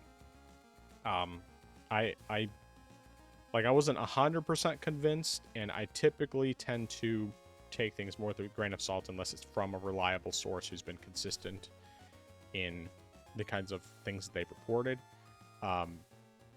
But obviously this time I at least believed some of it. And not everything he said was like ridiculous either, for the most part. I mean, like Pokemon Coliseum, you know, coming, you know, through GameCube, I'm pretty sure they already confirmed, Nintendo already said that is coming with the GameCube thing. They just didn't say when. And him saying the Shadow Drop, it's like, well, the only reason I didn't entirely think it would be happening for this last one was because of the fact that they said it was just a partner showcase. And typically, I mean, the Pokemon games are not really something I would think of as a partner showcase game because they're exclusive to Nintendo. But anyway, and then, you know, a lot of the other ones that he put out there were not, or were first party stuff. I mean, like, of course, Metaphor, ReFantazio coming, I thought that would probably be happening, and I still think it will happen. It just obviously didn't get revealed this time. And I mean, you know, we did get, of course, Persona 3 Reload, which, you know, we both thought that would happen for a long time anyway, and so it wasn't surprising in the least. But yeah, I don't know. I think it's kind of a give and take situation, and I definitely see your perspective. And I'm not trying to defend him or anything necessarily, but at the same time, I also feel like we really, as individuals, need to think critically too. And I know for sure that going forward, I'm definitely going to take a lot more of these things with a grain of salt, because while, like, I mean, I didn't really get my hopes up because I think everything he predicted, with the exception of The Witcher 3, which I've never really wanted to play, I already have those games. And so it's like, you know, for me, it doesn't really make a difference. I just think it would be cool for, you know, Nintendo fans and all that to have the ability to play more of these games on the Switch, on Switch 2. So, yeah, that's pretty much all I have on that front. But why don't we get into the, well, I mean, unless, of course, you have any comments on what I said, we can start getting into highlights and or lowlights. Yeah, I'm definitely ready for that. So, like, how did you want to handle this? I guess we could just go back and forth like we usually do. So you can start us off. All right. So yeah, so one of the things that, which we sort of talked about, and you mentioned this while we were talking about the leaks, was talking about Persona 3 Reload, and we sort of talked about, you know, some stuff, and while we were focusing more so on the Atlas side of things, especially with Metaphor, I think one of us mentioned it, was saying just in general, even if it wasn't necessarily focused on Persona or Metaphor. It was going to be Sega was definitely going to take a center stage, and Sega did also mention other games as well. One of them being Yakuza 2 Kiwami, which is definitely something that I think is good to see. Of course, 0 and 1 have already been ported over to the Switch, along with, I think, Like a Dragon, and can't remember if 8 was brought over, as well as I can't remember. As well as the side one, Man Who Erased His Name, and the side story that was like with medieval Japan. But either way, I think this is natural. I think this is a step in the right direction. And I mean, it's a little slower, unfortunately, I would say, because when the Yakuza games were brought over to PC, it was just, I think, Kiwami 1, Kiwami 2, and then I think 0, and then they just like dumped the rest of the games later on. So they're Sega seems to be doing a bit of a drip feed in that sense with Yakuza. I mean, they were definitely very fast with porting all the games to Xbox when that happens. They were just like, all right, here's Yakuza 0. We're just gonna dump the rest of the games right now and have fun, guys. But it seems like Sega's doing a bit more of a drip release in that regard. So not really a huge fan of that. But I mean, I guess on one hand, it does give people who are interested in playing the games to, get caught up with the series and play through them, because there's definitely a lot of content in these games. Like, it's insane how much content there is. I mean, it's enough to the point where you really just get burnt out trying to play the game by the time you're like getting to the main story, because you're just like, there's just so much here that I just can't continue going on. As much as I enjoy the game, I just can't continue going on with playing more of it. So I think it's good. I guess it's kind of good in that end, so that way people, can play the game, have a bit of a break, and then, the next game comes out, play some more of that, have a bit of a break, and get to the next one. So, I'm hoping that moving forward, though, because I think the rest are just like the remastered. So 3 remastered through 6, I'm hoping that maybe they'll just like have larger chunks dropped out, because I think, if I can remember, or at least with how it was on PC, I think 3 and 5 there was a bundle. So if they drop 3 through 5, no wait, I'm probably messing this up. It probably was like 3 through 6 was a bundle. I think maybe like 1 and 2 were kind of a bundle, and then like 0 was also added or something like that. But I'm just hoping that they just go ahead, drop the rest of the games in larger chunks, and that would be fine. But hey, at least we know their games are coming over to the Switch, and the Yakuza games, or at least the ones that I've played, have definitely been solid beat 'em ups, and they've definitely had good stories. They're very good, very fun, and they of course have a lot of the Japanese silliness sometimes. So like the games don't take themselves too seriously. I mean, especially if you're playing as a big Japanese gangster, and then next thing you know, you're helping a child find their pet, and it's just like a whole lot of hilarious hijinks go on from there. So like, it's a game that knows how to have fun without being just overly dark. Because I mean, like, the story definitely can be like, oh man, that just happens. Oh, man, it definitely has a whole lot of plot twists sometimes, and I'm just like, well, that was a roller coaster I just went on. But yeah, definitely glad that this came on. I've heard good things about 2. I haven't started that one yet, but I've heard that 2 is good. So that should definitely be good there. But yeah, that's all I have to say. Well, as far as like my first game. All right, well, I got to talk about Persona 3 Reload. From what we saw, it looked really good. Visually, though I'm not at all surprised about that. I couldn't tell. I mean, I'd have to look at the trailer more closely to see whether or not the frame rate was 60. I don't think it was, but once again, I need to watch the trailer more closely and see, because it'll be pretty obvious at that point. I would hope that even if the version they showed was 30, that they would still have a 60 FPS mode, because I think that would just make the game better. I mean, it's like, yes, you don't need 60 FPS for a turn-based game, but it's better at 60 FPS without question. So, I hope from that standpoint that they do it. Now, I will say, because this game, along with many others, in fact, I think it was basically the entire every game that was shown, is on a key card, I doubt I will buy it. I may buy it at some point for the purpose of doing the comparison, but I haven't decided if I would rather buy the physical and then just basically return it, more or less, just for the purpose of being able to either return it, or resell it, just for the purpose of being able to do the comparison, and then, because it's like I don't really want to spend that much money on it, or if I'll just wait until it goes on sale, because typically those games go on sale within a couple of months, and drop 50%, and then maybe grab it then. But even then, it would probably be more likely I'd go digital, just because I don't really want to support game key cards.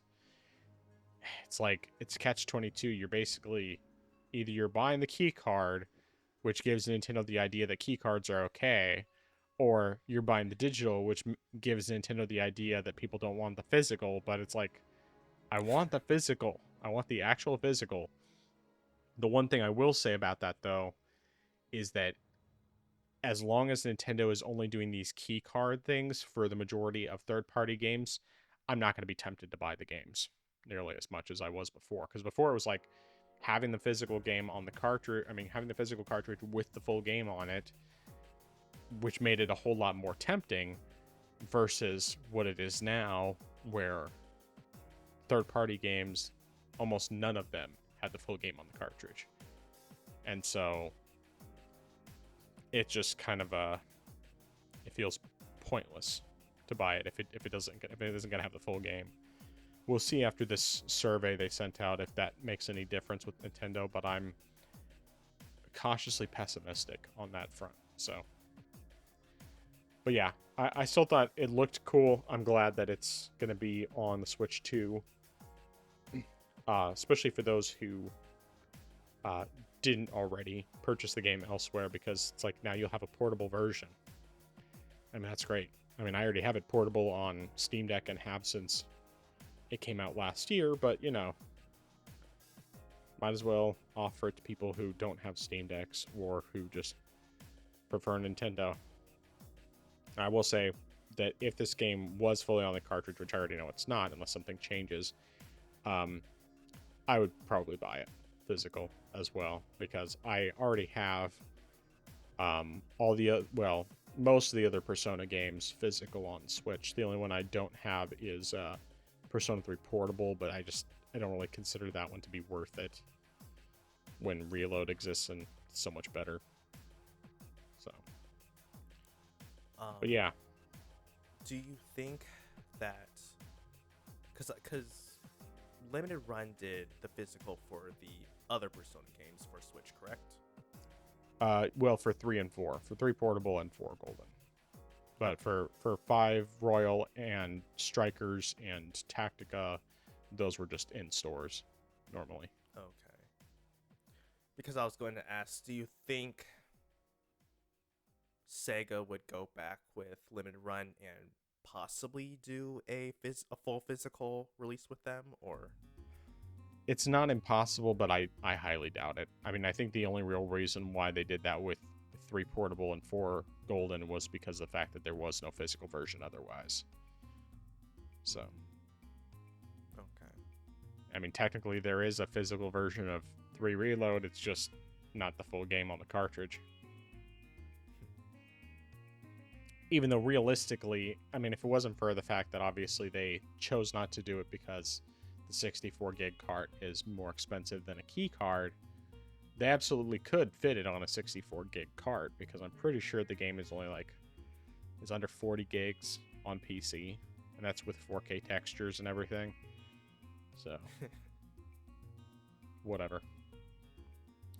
All right, your next game. All right, so this one is mainly just because I found it interesting, because this was a game I had predicted last week, and that is Dragon Ball Sparking Zero.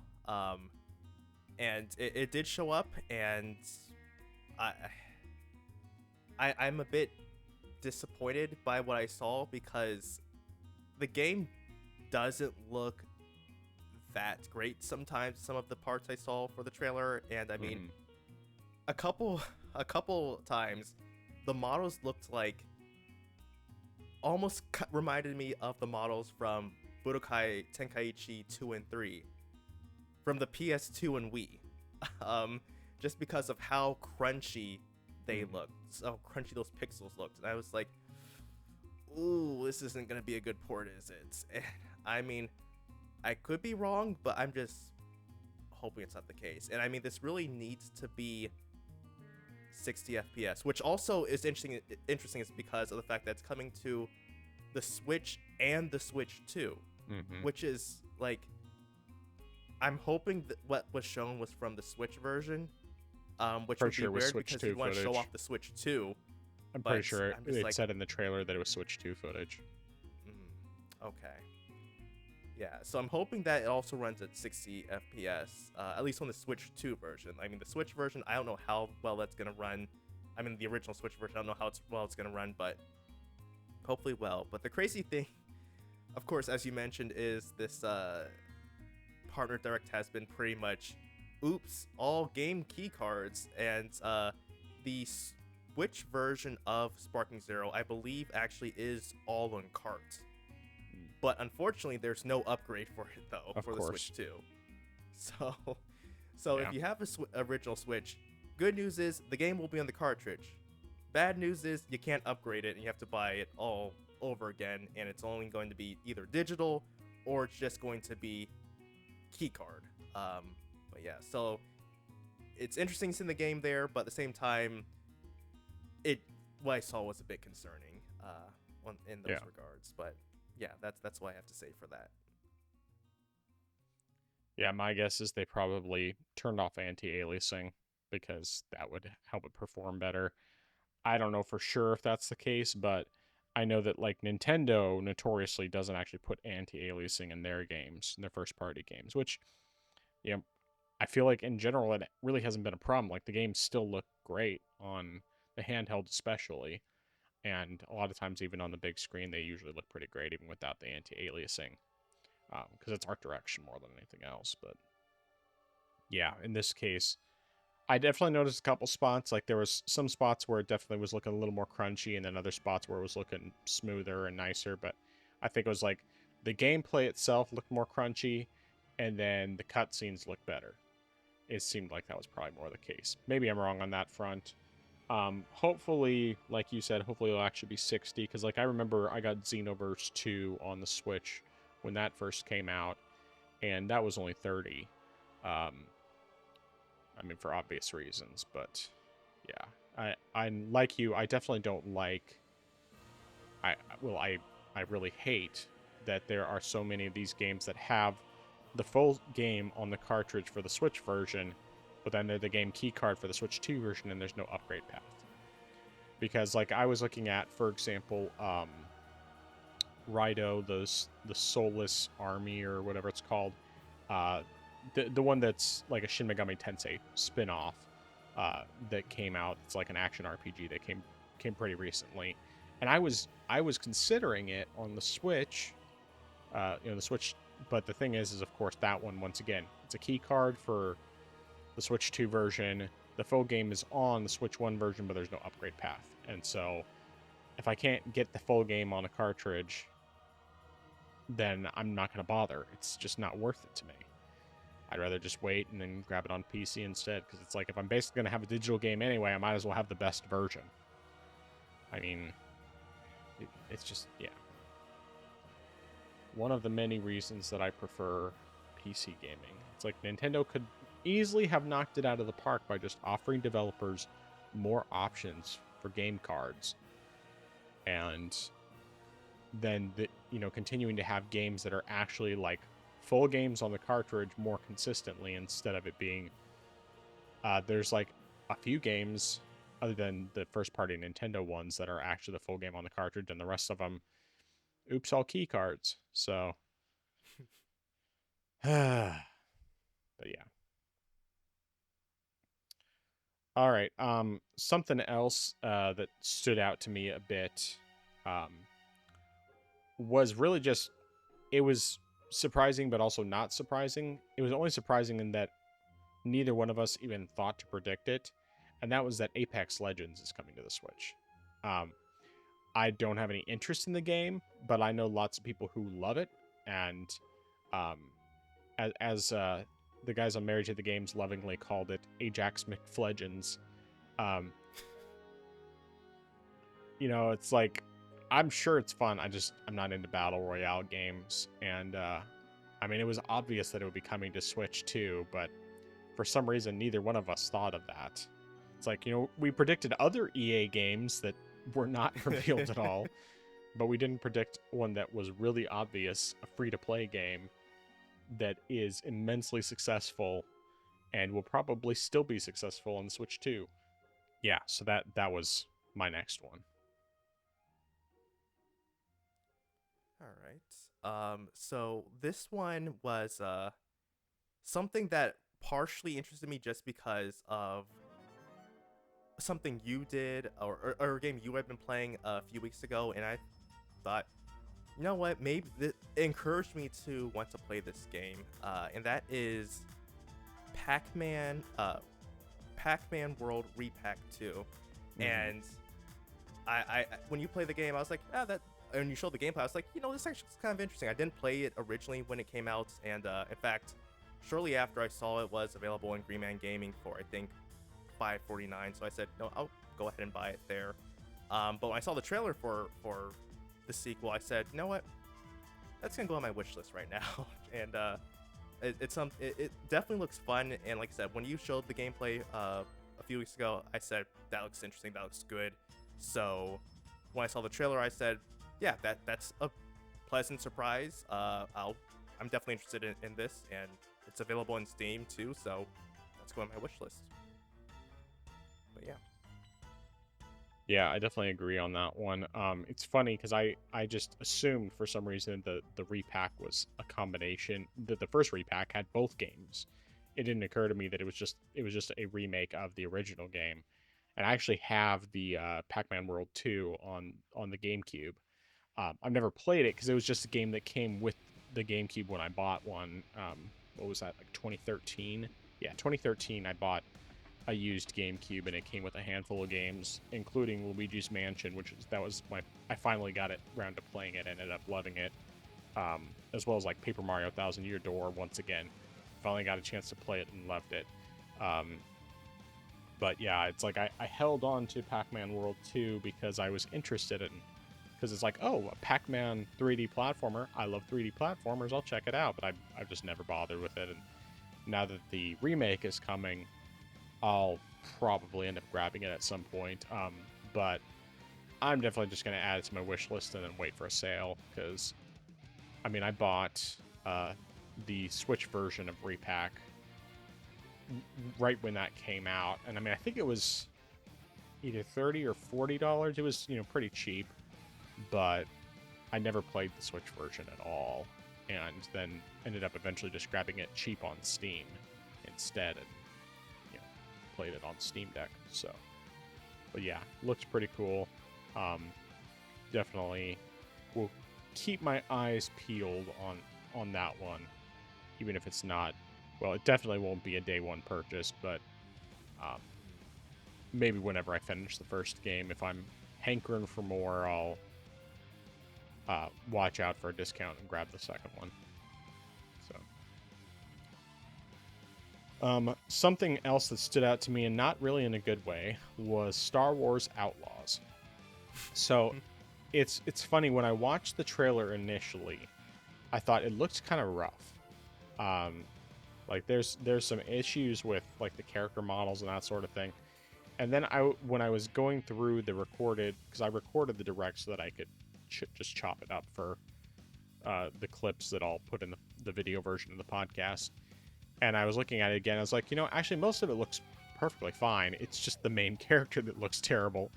And then I remembered, oh yeah, the main character looks bad, period, because they took a beautiful woman and made her look ugly. Because that's what games do nowadays when they're made by Western developers. But yeah, I think it's cool that it's coming over to the Switch too, and I'm sure that some people are gonna absolutely love it, but it's not really my cup of tea. I've got more than enough Ubisoft formula games made by Ubisoft that I haven't played yet, and this one already didn't interest me as much because the type of character that you're dealing with, not even necessarily just because she's ugly, but because it's just like I didn't feel like the type of story that they were doing sounded interesting to me anyway. Probably even if they did a male character in this role, I probably still wouldn't be that interested in it because the Ubisoft games just get really tiring anyway, too often. So, but yeah, it still stood out to me at least. And I mean, we already knew it was coming because it was revealed back on the original Switch 2 reveal, but we just got a release date, and of course, neither one of us predicted that there would be a release date for this, even though it was obvious that there would be.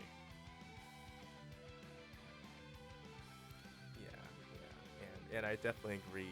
And when you mentioned about the main character Mal, that it definitely makes sense. But I also, when I saw the trailer, I thought, "Ooh, this looks a bit rough right now." But that would explain why, because it was the main character Mal that was really just throwing me off as well for that. So, yeah, I mean, like you said, for people who like this type of stuff, they might enjoy it. But this wasn't for me anyway, even when it was just outside of the Nintendo platform. Yeah. All right, your next game. If there's anything else. I've got one last game. It's not something that I probably would get right away, but something just was interesting enough. Was Octopath Traveler 0. And this one, I mean, I still haven't finished. I haven't gone back through Octopath Traveler 1, but the fact that having a prequel to the game, first game, was interesting enough. I'm not entirely certain about how it'll go, because this is definitely also seems a lot different in some sense than Octopath Traveler 1 and possibly to extent 2 as far as with how the game is handled mechanically, but it just seems interesting enough that there is another entry in the series. And I mean, I'm not certain too far with how the story works, because again, I haven't finished 1, so I don't know how a lot of stuff would be impacted with the story. But I'm wondering if this is just like a shorter type of game, or if this is going to try to be a full-fledged game like 1 and 2 were. Mm-hmm. But yeah, that's all I've got. Yeah, that one stood out to me, but not really in a positive way. My main thing is that I'm not, from the way it looked, I'm not sure if it's actually going to have like a proper story to it. It seemed like it was almost like self-guided, but not in a sense of choose your own adventure. It just seemed like it was, you can use any generic character and have kind of a sort of a story, but it was just kind of hard to tell. I'm just gonna have to watch and see what the reviews say. I can definitely I might even go to some Nintendo fanboys to see what they say about the story, because particularly ones who were honest about the flaws with the first game, because this one seems like it has even less of a story. Well, the first game had a story, it just wasn't told as well as it should have been. But this one looks like it has even less of a story and less of a properly told story, to where I'm not entirely convinced that it will be something I will actually enjoy. So we'll kind of wait and see on that front. But it is coming to all platforms, of course, which is great. Um, so hopefully it ends up being good. But it's where the first two were basically day one purchases for me. This one will not be, most likely. Especially since I still haven't finished Octopath 2. Barely even started it. So yeah. But on a similar vein, the last game that really stood out to me was The Adventures of Elliot, which is the new HD 2D RPG along the same vein, made by the same teams who made Octopath Traveler games and Triangle Strategy. And it's an action RPG, unlike the other ones that were turn-based, and in the case of Triangle Strategy, turn-based strategy. And this one has a free demo available on the Switch 2 exclusively, but it is coming to all platforms. And I should say, it's not coming to the original Switch, but it's coming to Switch 2, Xbox Series X and S, PS5, and PC. So it's coming to all platforms, all current platforms anyway. And yeah, like I need to play the demo to see whether or not it's something that's actually gonna be good, but at least I know that when they did the demos for both Octopath and Triangle Strategy in the past, they took feedback seriously and they made changes accordingly. So I'll probably at least check it out. I mean, it's a free demo. It doesn't cost me anything. Of course, I wish it was on Steam so that I could just grab it there and try it out there instead. But I can still at least get an idea of what the game is like and whether or not it runs at 60. Because I would hope that with it being on Switch 2, they'd just run it at 60, because there's zero reason for it to run at anything less than 60.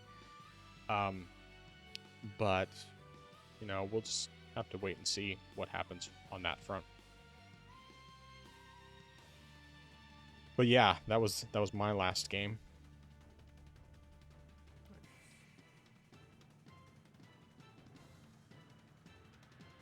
Did you have any thoughts on that one, or anything else you wanted to talk about? Yeah, that one definitely looks good. And I mean, I think with these side games, I think it's definitely interesting how Square has had the teams sort of tackle every, I guess every area that they've had in the past. They've had, of course, a focus on traditional JRPGs with Octopath Traveler. They've gone back to their strategy side with Triangle Strategy, and then I don't know if this would be, this would be considered Square, not Enix. The Enix side, when they were doing, I think, oh gosh, what's it called? The Mana games. I think Sword of Mana and stuff like that. So like those were action RPGs. This would sort of like be an evolution of that. So it's good. I think it's cool that they've sort of had games that build upon their older works. And I mean, of course, they've done some stuff here and there with experimentation with like JRPGs here in the past. But I think that these latest ones have been for lack of better words, the better versions of what they've done. So it's great with that, and it's nice to have these smaller titles, because I think which we've talked about in the past, is how a lot of these larger companies, publishers, have only been putting out, or have had a focus with only the big budget game releases. So having these smaller ones is a bit of a breath of fresh air. So when you have a company as large as Square doing something like this, it's something worth acknowledging. Yeah. Good stuff. Yeah. As an overall direct, like I wasn't overly impressed with it. There's a few good things here and there.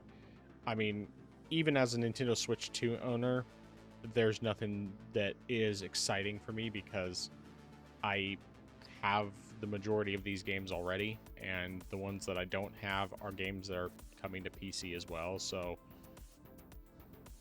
I mean, there's some games I'm interested in playing, but I'll probably just play them on PC, with rare exceptions. I think the biggest thing about that, the disappointment with this, and this is something we've talked about quite a few times during this segment, is the fact that most of these games are only game key cards. And Right. if I was still on, if I had a Nintendo Switch 2, I would be very disappointed, because as a console gamer, I would want only physical games. I mean, sure, there are people who are fine with digital and console. That's great and all. However, as someone who plays on console, like, the point of a console these days is, one, it's supposed to be simple enough. I mean, it isn't, but the mentality is supposed to be plug and play. But also the fact that you actually have physical copies of those games. And we've gotten to, and I mean, I feel like I'm partially stealing some of the stuff, but I'm just gonna be sort of quick here. Is the fact that you would want these games to be physical, and the fact that virtually all these games are digital or require a key card, kind of steals a lot of the joy from what could have been a better direct. So, I mean, some of the games, great seeing, but not so great seeing that they're key card only. Okay, you want to talk about these PlayStation 6 leaks that we have? All right. So yeah. So with PlayStation, so this there's a report that came from Insider Gaming, and this comes from the YouTube channel Moore's Law is Dead. And for those who don't know, Moore's Law is a tech channel that covers mostly PC related hardware stuff, but also talks about tech stuff that is related to consoles as well. And recently, August 1st, more specifically, he had supposed leaks of the upcoming PS6, as well as the PS6 handheld, as well as pricing information as well, with the potential of the power. So,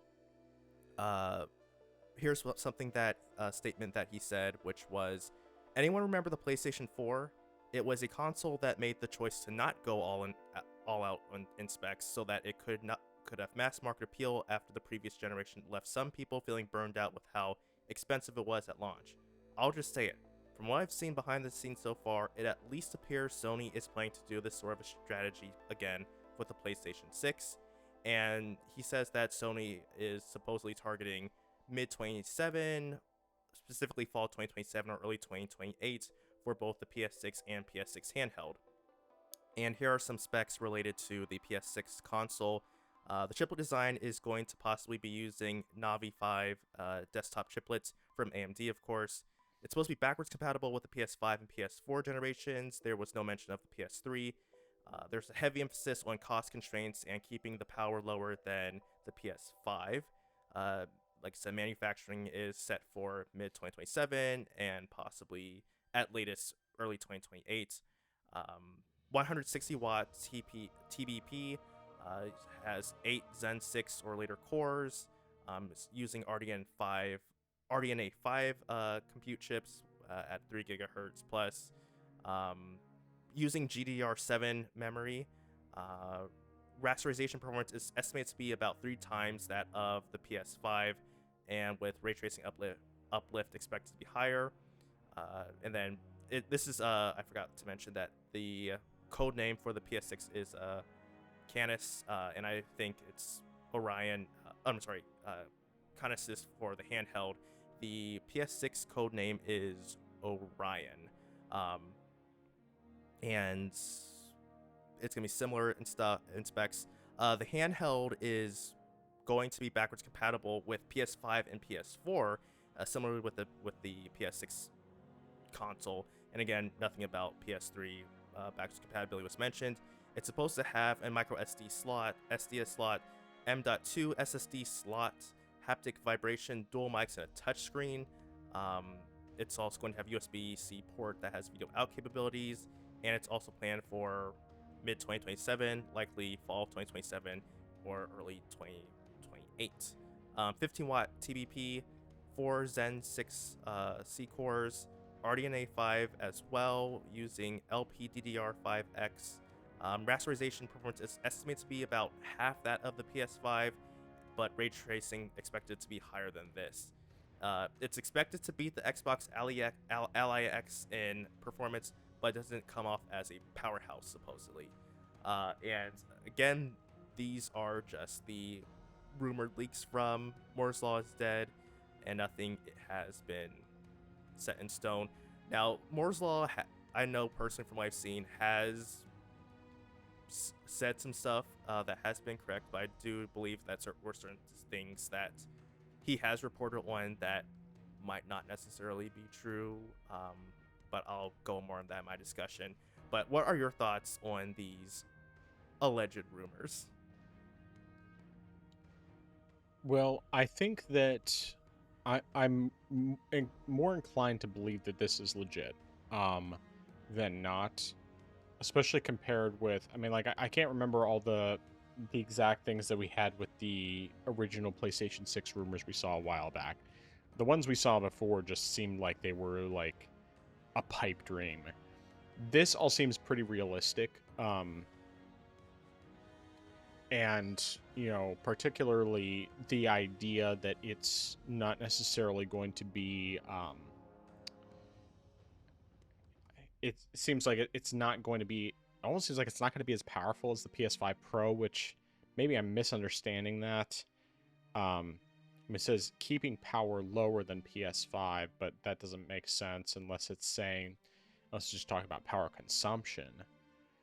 Because I mean, you know, power consumption would make a little more sense in terms of the just because, you know, better technology and all of that. But I don't know. I mean, we definitely need to get more information about it, assuming any of this is true. It says that it's supposed to be, I mean, the rasterization performance is estimated to be roughly three times the PS5, at least for the, you know, the console itself rather than the handheld. But yeah, I guess the wording on some of this is a little unclear, particularly what it means by keeping power lower than PS5, but I guess it must just mean power consumption, because it wouldn't make any sense for them to do something that's weaker than the PS5. That would make absolutely no sense for a new generation console. Now, maybe if they mean it like in terms of power jump, maybe that's what they mean. I don't know. It's probably just power consumption, though. But either way, with all that being said, what I see here doesn't seem unrealistic. It actually seems like it's reasonably realistic. It would not surprise me in the least if they were going to do a handheld as well. I think it's about time that they do another handheld. I mean, they should have been doing this for a while. The idea that it's supposed to be better than the Xbox Ally X in performance, but not a powerhouse, that also is very believable, because, I mean, you know, newer technology, it would make sense for it to be more powerful. Either way, I mean, if this is true, I think it's great. It's still going to be probably overpriced overall, just because that's what you get with the console in general. But obviously it'll, you know, be cheaper than a PC in general. And even though I'm not gonna get into that. But with all that being said, I think I actually do believe that this is probably real. And, you know, we'll have to wait and see. Like, I don't really care if I'm right or wrong on that front. Mostly, honestly, I just hope they really are going to do a handheld. I mean, I think they probably are, because they've seen how popular handhelds are. Honestly, I would almost be tempted on the handheld. But the reason why I'm not tempted by it, at least, I mean, I'd be more tempted by this than I would be by the Xbox One, because I do have some PlayStation library games that if I could play those, it would be great. But the reason that I'm not as much is because of the closed ecosystem and all the frustrations I've already had with consoles as it is in the last couple generations. I don't want to go back to it. And I don't think that there's enough of the library, particularly from PS4, that I have still on PS4 that's not on PS5. I think the only games I have that I would actually be interested in playing separately that are still on PS4 would be the Uncharted Nathan Drake collection and the Gravity Rush games. And while I'm not sure about the Nathan Drake collection, the Gravity Rush games I think probably will end up on PC, so that's even more of a reason for me not to be interested. But I don't know. We'll have to wait and see what, if anything, we get on this. The only thing that I find funny about this is that the PS5 generation has been really sad when it comes to first-party games compared to PS4. PS4 had a ton of great first-party games. PS5 has had some good ones, but it hasn't had nearly as many games because the development cycles have just become way longer and the budgets are way higher, and I don't know. But I will say that assuming the handheld is in fact coming, regardless of whether the specs match what's being said here, I think it's going to sell really well. I think that is one thing that they can sell really well. I don't think it's necessarily going to go anywhere near the Switch numbers because it's probably going to be a lot more expensive. But I guess the one last thing I do want to say is that I think if they choose to go with very competitive pricing, they could end up knocking it out of the park like they did with the PS4, because the PS4, of course, they were originally going to launch it for $500, and then when Xbox announced the $500 price tag that included the Kinect, and there was so much backlash, they decided to do it for $400 and drop the camera that they were originally going to include. And that was the start of Xbox not being anywhere near as competitive on the console side in terms of sales. That's just the reality. I mean, it was one of the problems. I mean, the price was part of it, and the other nonsense that happened from Don Matrick was the other half of it. But yeah. Anyway, that's all I have. All right. Yeah. So I agree that what we've seen here is possible. There are a couple things. I mean, there are several things I think are interesting. The first is the fact that that both the console and the handheld are using RDNA 5 and Navi 5 chiplets. And I mainly say that because the current generation of AMD GPUs, specifically the 9000 series, are all using Navi 4.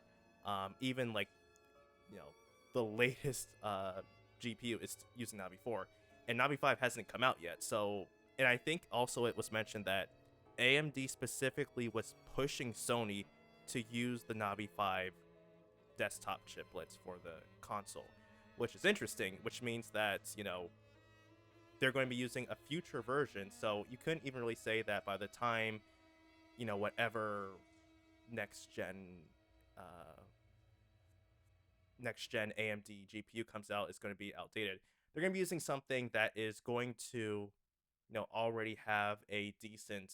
It's already going to be something that is relatively new. Granted, if it's coming out, supposedly by mid to late 2027, 2028, Navi 8 will probably, most likely will be out. Navi 5 will most likely be out by then because, considering the fact that GPUs probably come out every year, every other year, unless, AMD decides like next year to say, hey, we're going to go ahead and drop the, we haven't done a high-end GPU this year. We're gonna drop out the 9080 XT, which Moore's Law also was rumored to say that it's coming out as well, a 9080 XT. So we still gotta see if that even is a thing at all or not.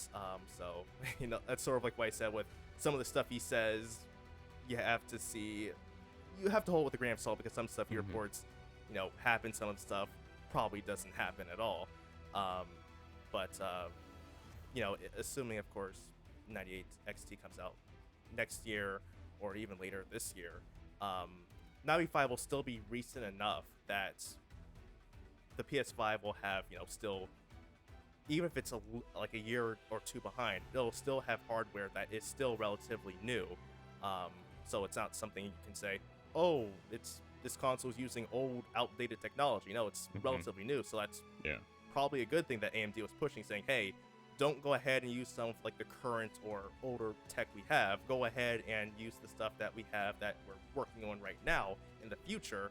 So that way, you'll have a bit of an edge. And sure, it might cost Sony a little more, but it might be worth it to do so. Otherwise, you have people with the PS5 waiting for the PS5 Pro to come out, and when that sort of under-delivers because not every game is getting 60 FPS, you're like, man, when's the PS6 gonna come out?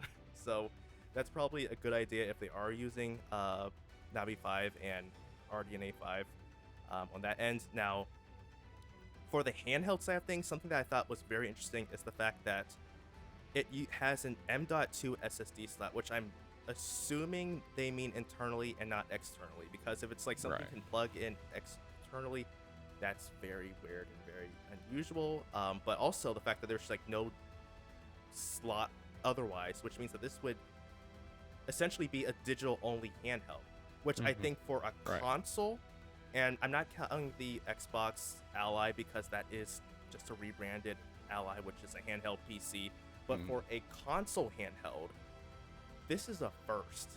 Like, we have not had a solely digital handheld like that before. I mean, no, I'm not even counting the Portal, because that thing's just that the Portal. And that that doesn't have you can't put games on it at all. So yeah, but like, every handheld has been had some slot. Even with the Vita, it's proprietary, but it still has its own format, physical format that you can put in. So this is like a pure digital device, which is, I don't know how I feel about that. I mean, it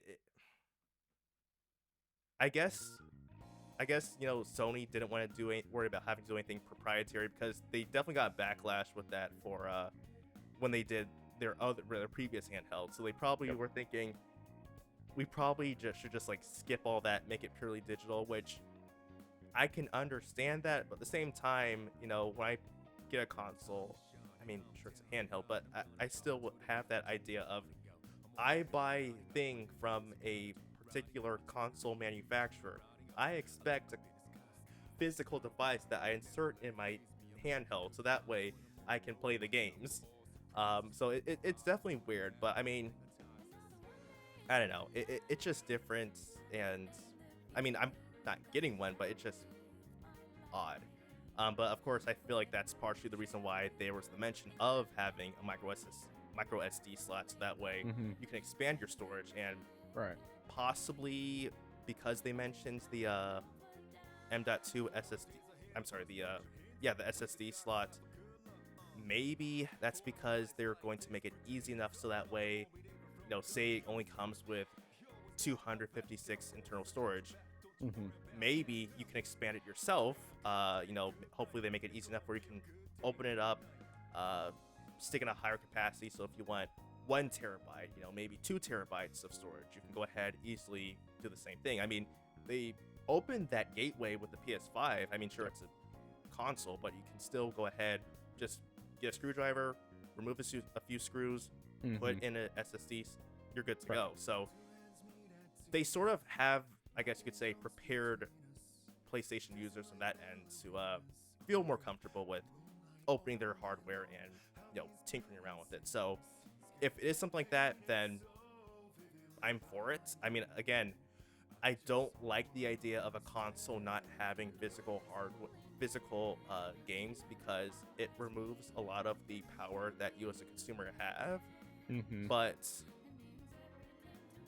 I can at least applaud this aspect of it. Now, one thing that I also think is interesting is the fact that it mentioned haptic feedback, which I'm wondering if it's that similar to what's in the DualSense controller. Which, Mm-hmm. if so, it'll probably have a good experience. Yeah. But on the other hand, how's that going to impact the battery life? Right. I mean, considering the fact that it's already supposed to be about, with rasterization, half the power of a PS5. If you go ahead and add in the haptic battery, haptic feedback, with those motors running around when you're playing the games, and especially if you're doing specific things in PlayStation games, I would guess that it would have a bigger drain on the battery. So, I mean, what are we looking at? Maybe 3 to 5 hours of battery life, which, I mean, when thinking about it, it's not too bad. I mean, especially, I guess you could say, considering how long the original Steam Deck lasted with the battery life. So, I mean, I guess it's not too bad, but it's, I guess, a bit more concerning, I guess. I don't know. But it's definitely interesting. We'll definitely have to wait and see more about this. And I think, I think, going back to the point you mentioned, I think what they're saying with the lower power is related to the consumption, because, I mean, I would think that if you're having a newer console, you would want it to be, perform better. I mean, you wouldn't want to put out PS6 and it's essentially PS5 Pro reskins. So I mean, and I mean, I think it's possible that it could just be something that it's more efficient, more power efficient. Which is obviously good. So that could be what they're talking about. I think it's definitely possible. I mean, I was looking. I mean, back when I was upgrading my GPU, I noticed that my 96XT has a slightly lower power draw than my previous 6650 XT, but it performs much better. So it could be just another situation where AMD, whatever they're doing with RDNA 5, is going to be more efficient. So it's going to have a lower power draw, which is, like, again, is completely fine. And while nothing specifically was mentioned about price, if they are trying to do the same thing they did with the PS4, especially after the PS3 disaster, then maybe they will be competitive with the pricing. I mean, I would, if I were just to throw out speculated numbers, I would say the PS6 console would be maybe $550, and the handheld would be about maybe $400. That's just my guess. If they want to be competitive with it, and I would say that if this does well, because I think they definitely have a chance, because it's been years, and I think people, if you're young enough, you probably didn't know about the Vita, or if if you are old enough and you remember it, you probably would have forgiven Sony and would have given them another chance. They could have possibly another PSP on their hands, where, sure, it won't do as well as Nintendo did, like with the original DS, but it still sold well and did well, and it was well received. So this could be another PSP on their hands, and or if they play their cards right, handle things properly, it could probably be even better than the PSP. So we'll just have to wait and see. I mean, of course, while we know the PS6 is in development, Sony hasn't even said anything about a PS handheld at all. So we would definitely have. I mean, I think they did mention that they were gauging interest, but that's about it. But we'll definitely have to wait and see on that end. But again, as we've mentioned earlier, this is all speculation. and everything must be taken with a grain of salt. But Yep. that being said, this looks credible enough that we are willing to pay attention to this some. Yep. Agreed. Yeah, it'll just be interesting to see what, if any, of the. I mean, if this is true and what it ultimately means, what kind of pricing they do, and everything else.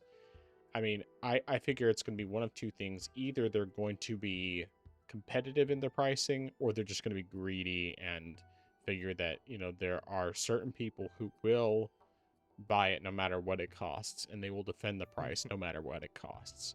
So they could charge $1,000 for it, and certain people would buy it. However, I'm not sure they'll be that greedy. I do think that there is a decent possibility that they'll be more competitive. If they went 400 with the handheld, though, I think they would be losing way too much money. I think that probably the handheld will be more expensive than the console because of the kind of power you're dealing with for that. If they went as low as $400, that's cheaper than the Switch 2. And it's probably way more powerful than the Switch 2. So I don't think Sony will be that competitive, because it would they would lose so much money on that. And unless they're going day and date on PC and or Xbox and maybe even Nintendo, they're not going to make enough money to make up for that kind of a loss. So we'll just have to wait and see one way or the other. But speaking of going with greed, Nintendo has officially raised the price, not of the Switch 2, but of the Switch 1. More than 8 years after the Switch 1 released, and they have raised the prices. Now, some people, I should mention, this is in the US. So prices, I think, had already gone up elsewhere. But now they're going up in the US as well. And that includes for the Switch OLED and the Switch Lite, and then select accessories as well, which I believe includes it includes some amiibo. Let's see here, for Alarmo, some other Switch 2 accessories, which I believe probably includes Joy-Cons and maybe even the Pro Controller. So yeah, it looks like the price is going up. I think it's like around $40 for the consoles each. I believe it's like, let me see if I can find the actual specific price differences here. They might not have it listed on their site, but I seem to remember it was something along the lines of like the Switch OLED went from $350 up to $400, and I think the Joy-Con 2s for the 2-pack, it's $100 now, and various other things like that. But basically, it's just a whole bunch of price increases. I mean, they say it's because of market conditions. Some people are blaming tariffs, but since I don't believe that I believe these price increases started before the tariffs were a thing, it seems more likely that it's just greed. And yeah, that's give me your thoughts on this. Yeah. And here's something that I'm very certain was quoted by Nintendo. That Nintendo said after the tariffs were announced, and you can correct me on this if I'm wrong, but I believe they said, and this was regarding specifically mentioning with relation to the Switch 2, is that if you found or if you thought the Switch 2 was too expensive for you, they were going to continue production of the Switch 1 to be a more affordable option. or something along those lines. Yeah. Is what they said.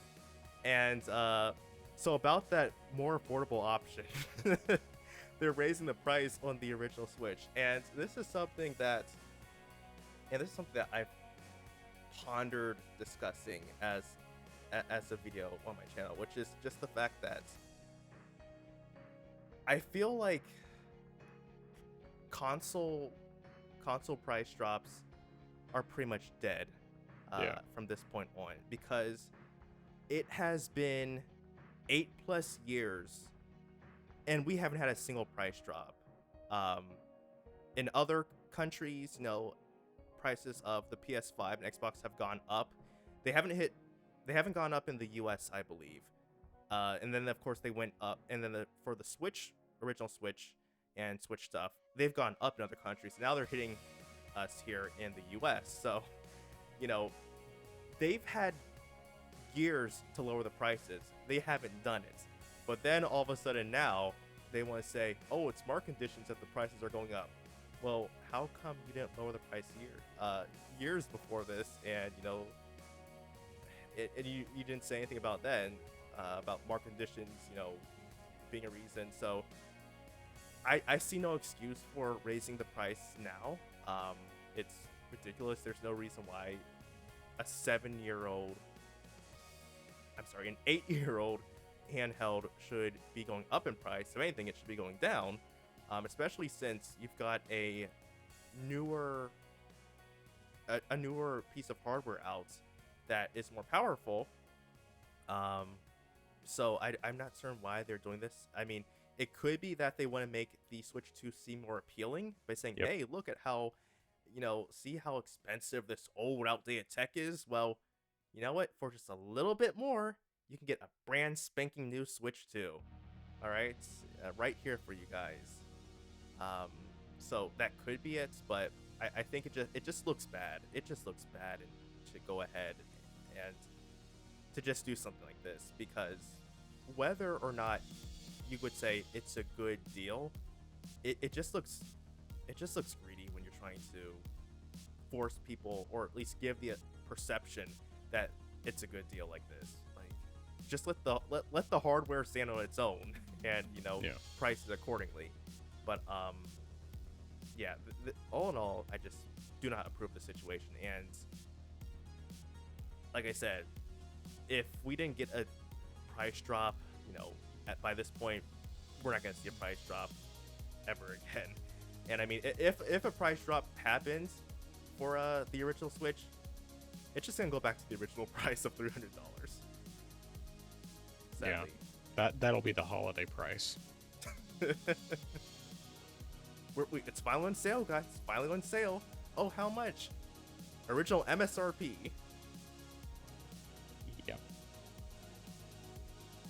Yeah, this whole thing is ridiculous. And actually, I'm pretty sure, I can't remember if the Xbox prices have already gone up or if they're just going up soon. I think they've already gone up. So the Xbox prices have raised in the US. PlayStation, they have and they haven't. So technically, the original PlayStation didn't go up in price, but they also they stopped making the original PS5, and so the PS5 Slim is more expensive than the regular PS5, and then obviously the PS5 Pro is more expensive than that. So, but all of them have raised prices in other countries, and now at least Microsoft already raised the prices in the US. At least I'm pretty sure they already did. They either already did or they will be very soon, because we talked about that previously. And Nintendo is following suit with the original Switch, and I believe it's just that they're trying to convince people to buy the Switch 2, and they're like, well, you could just spend a little bit more and get the Switch 2 instead, which means that ultimately they end up benefiting more, because then their stakeholders are happier about them selling more hardware units, and then also more people are buying key cards, which means more profit. Well, key cards or digital games. Digital games, of course, being the most profitable, since there's no physical production involved with that. And of course, they're charging more for their games as well, and it's Nintendo being extremely greedy. And all these companies are doing this. It's just, I mean, it's sad when I say that PlayStation's the least egregious so far, even though what they're doing is still bad. And this is the first generation where we haven't had price drops on consoles. And I have a feeling that this is how it's going to be going forward. So, I mean, it's just stupid. It's stupid. And I know that there's people who are going to defend this. There probably are people who already have been defending it. And, they'll say it's because of inflation and so on and so forth. And it's like, no, it's just because of greed. Nintendo had been making profits on the Switch 2 for the base Switch for a long time. It's been very profitable for a long time. And they're just trying to get even more out of people. And whether people decide to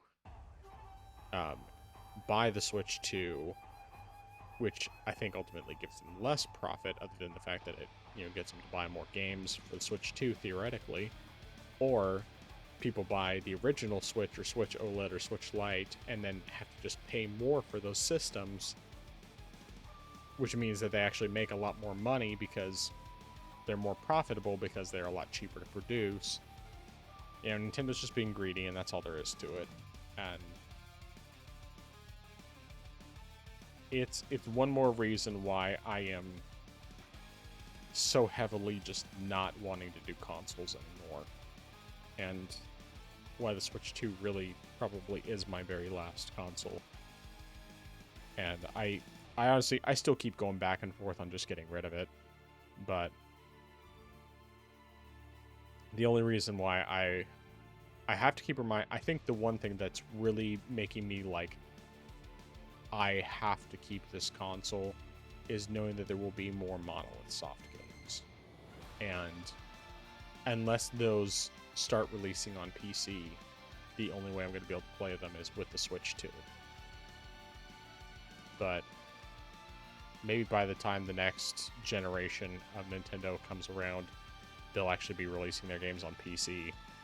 I mean, I would love to just see that happen sooner, but Nintendo has been very stubborn about it, and with good reason, because they can get away with it. So, I think that's all I have to say without rambling and repeating myself.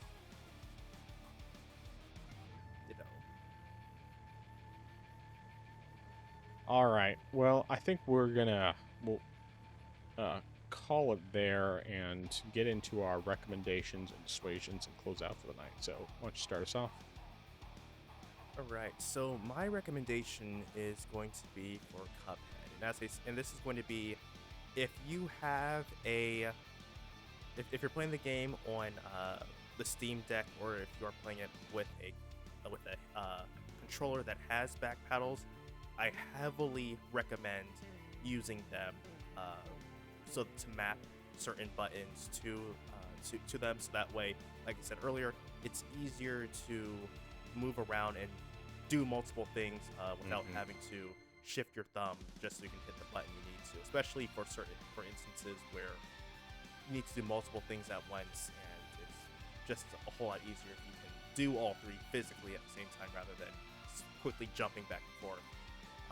So at least do the dash, map that one. I would also recommend, if it makes things easier, to map the firing button as well. Of course, I would say it's probably easier to do that, or it feels better to do it on an actual controller than the Steam Deck back buttons, because after a while, having to grip them down by holding it for a long time, it gets tiring. So it might be better if you're using something like, I don't know, an Xbox Elite controller, or something that has a larger back button rather than the thinner ones that the Steam Deck has. But that is my recommendation. Yeah, good stuff. I've been seriously looking at one of the 8-bit do controllers that has back buttons and additional shoulder buttons. I've considered it, but the problem is that I have a feeling that if I go for that, then Steam is going to reveal their official controller that has a Steam Deck layout, and that's all I want. I just want a Steam Deck controller, because that would be perfect. That is exactly what I want. I want that exact layout, but in controller form, so that I can use it on my PC and have all the same functionality. That's all I want. I just don't know if they're ever going to do that. I mean, it seems like they have to, and they should, because the Steam Deck layout is great. But anyway, my recommendations. So first of all, if you are trying to run a game on the Steam Deck and you're finding that the performance is just not quite hitting the level that you want it to be, consider turning off anti-aliasing, because on that small screen, a lot of times it actually still looks great even with anti-aliasing turned on. That's not going to be the case for every game, but for a lot of games, it still looks really great, and it will give you a big boost in performance. The next recommendation is, if you are playing a game between the Steam Deck and the PC, make sure you double check your settings from one device to the next, because there are quite a few games I have found, including Sekiro, where it does not automatically, where it doesn't keep the device settings separated. So if you, once you change the settings on one device, it copies them over to the other device, which isn't very helpful when you're either trying to run it at better resolution and visuals and everything on your PC, and lower resolution and visuals on your Steam Deck for better performance, and you keep having to mess with the settings.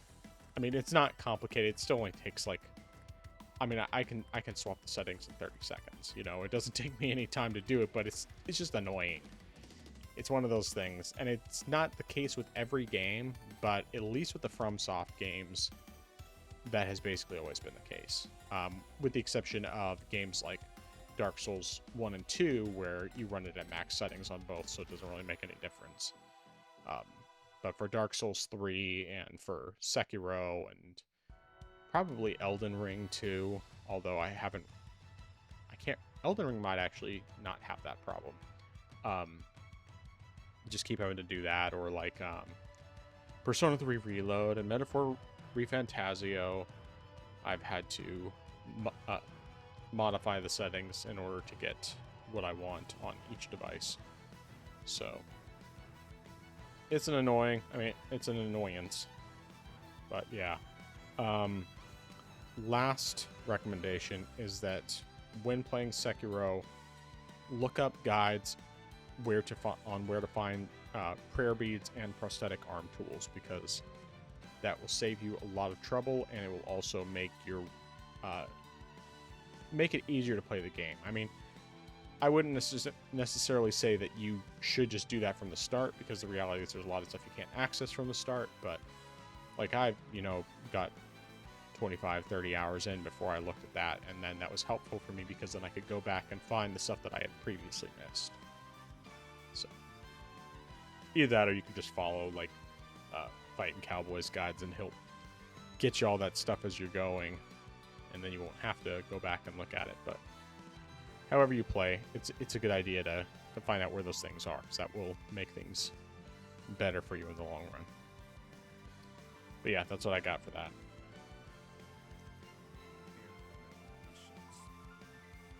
And your dissuasions?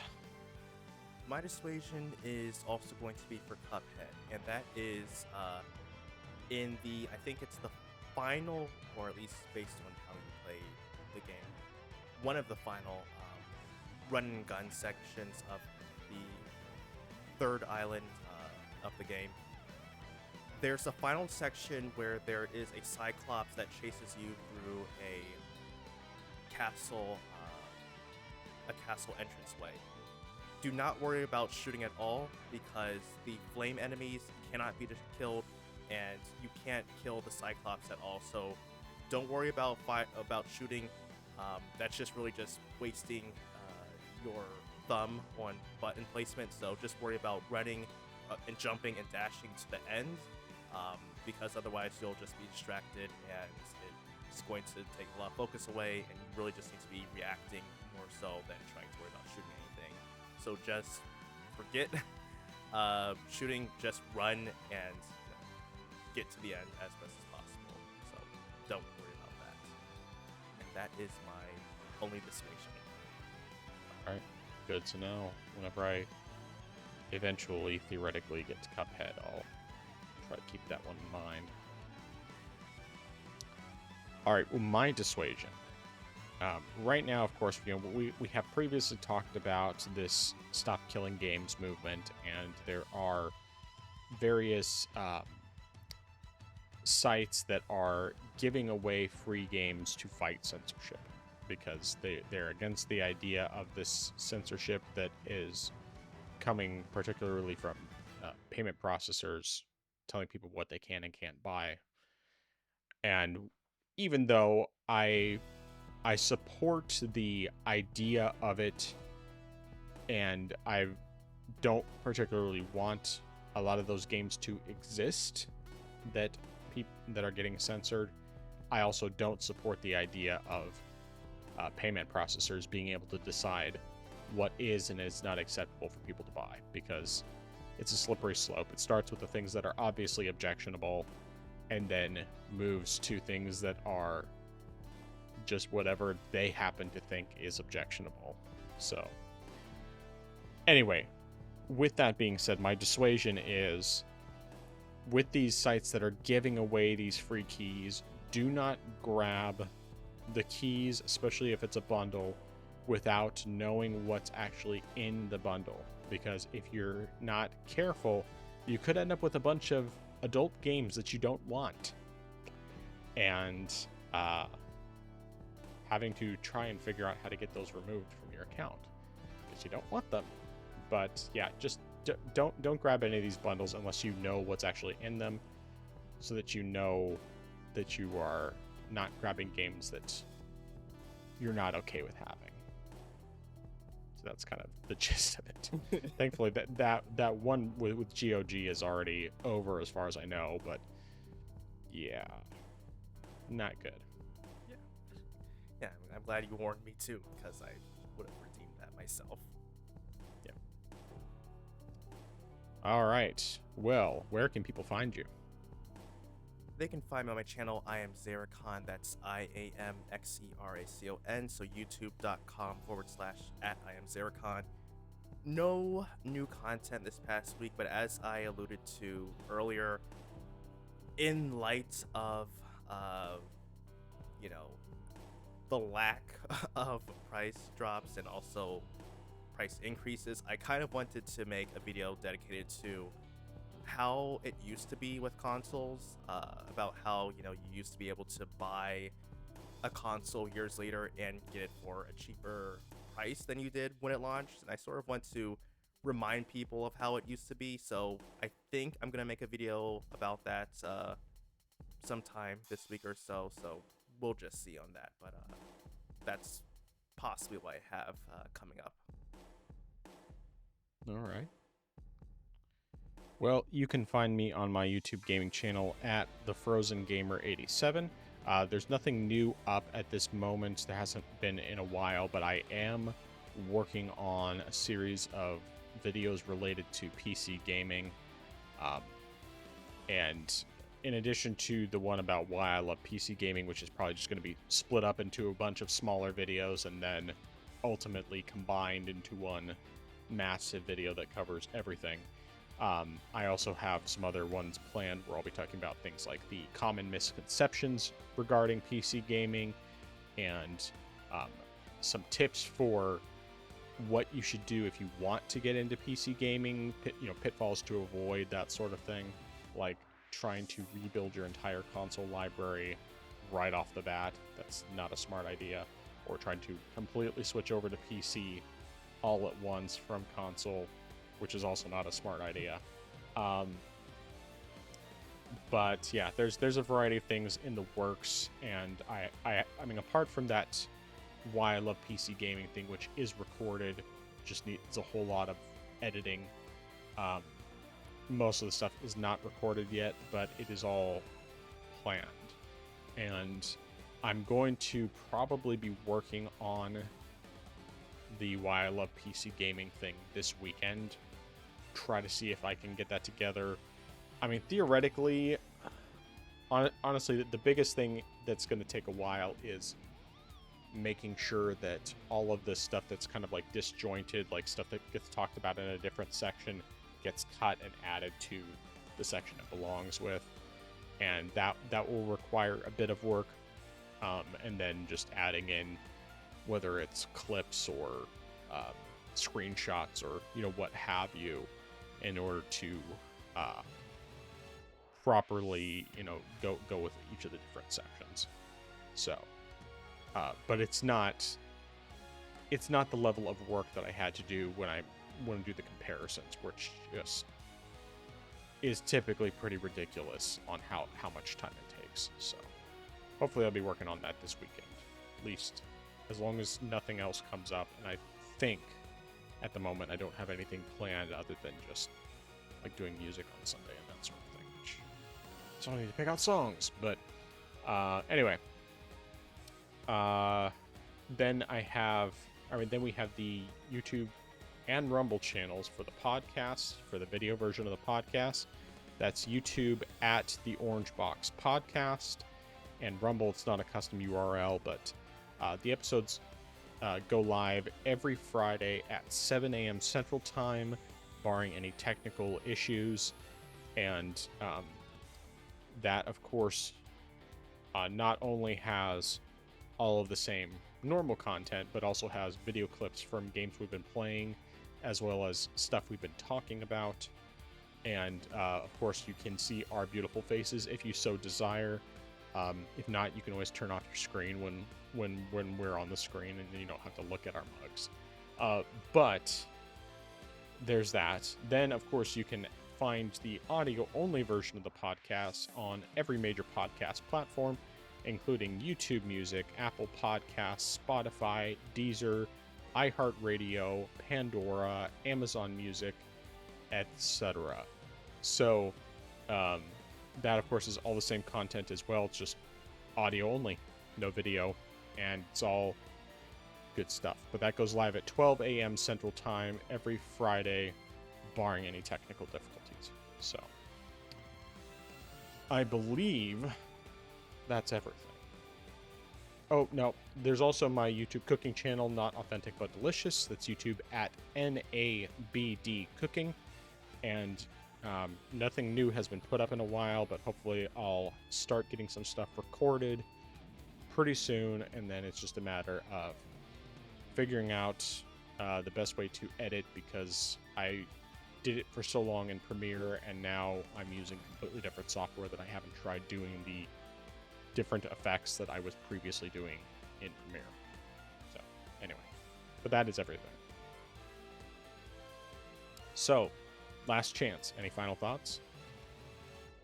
No, sir. All right, well, I am the Frozen Gamer 87. That is I am Zaracon. We are the Orange Box Podcast, and until next time, Serpenshenron is not Shenron. So don't make a wish with him. Orange Box Podcast, out.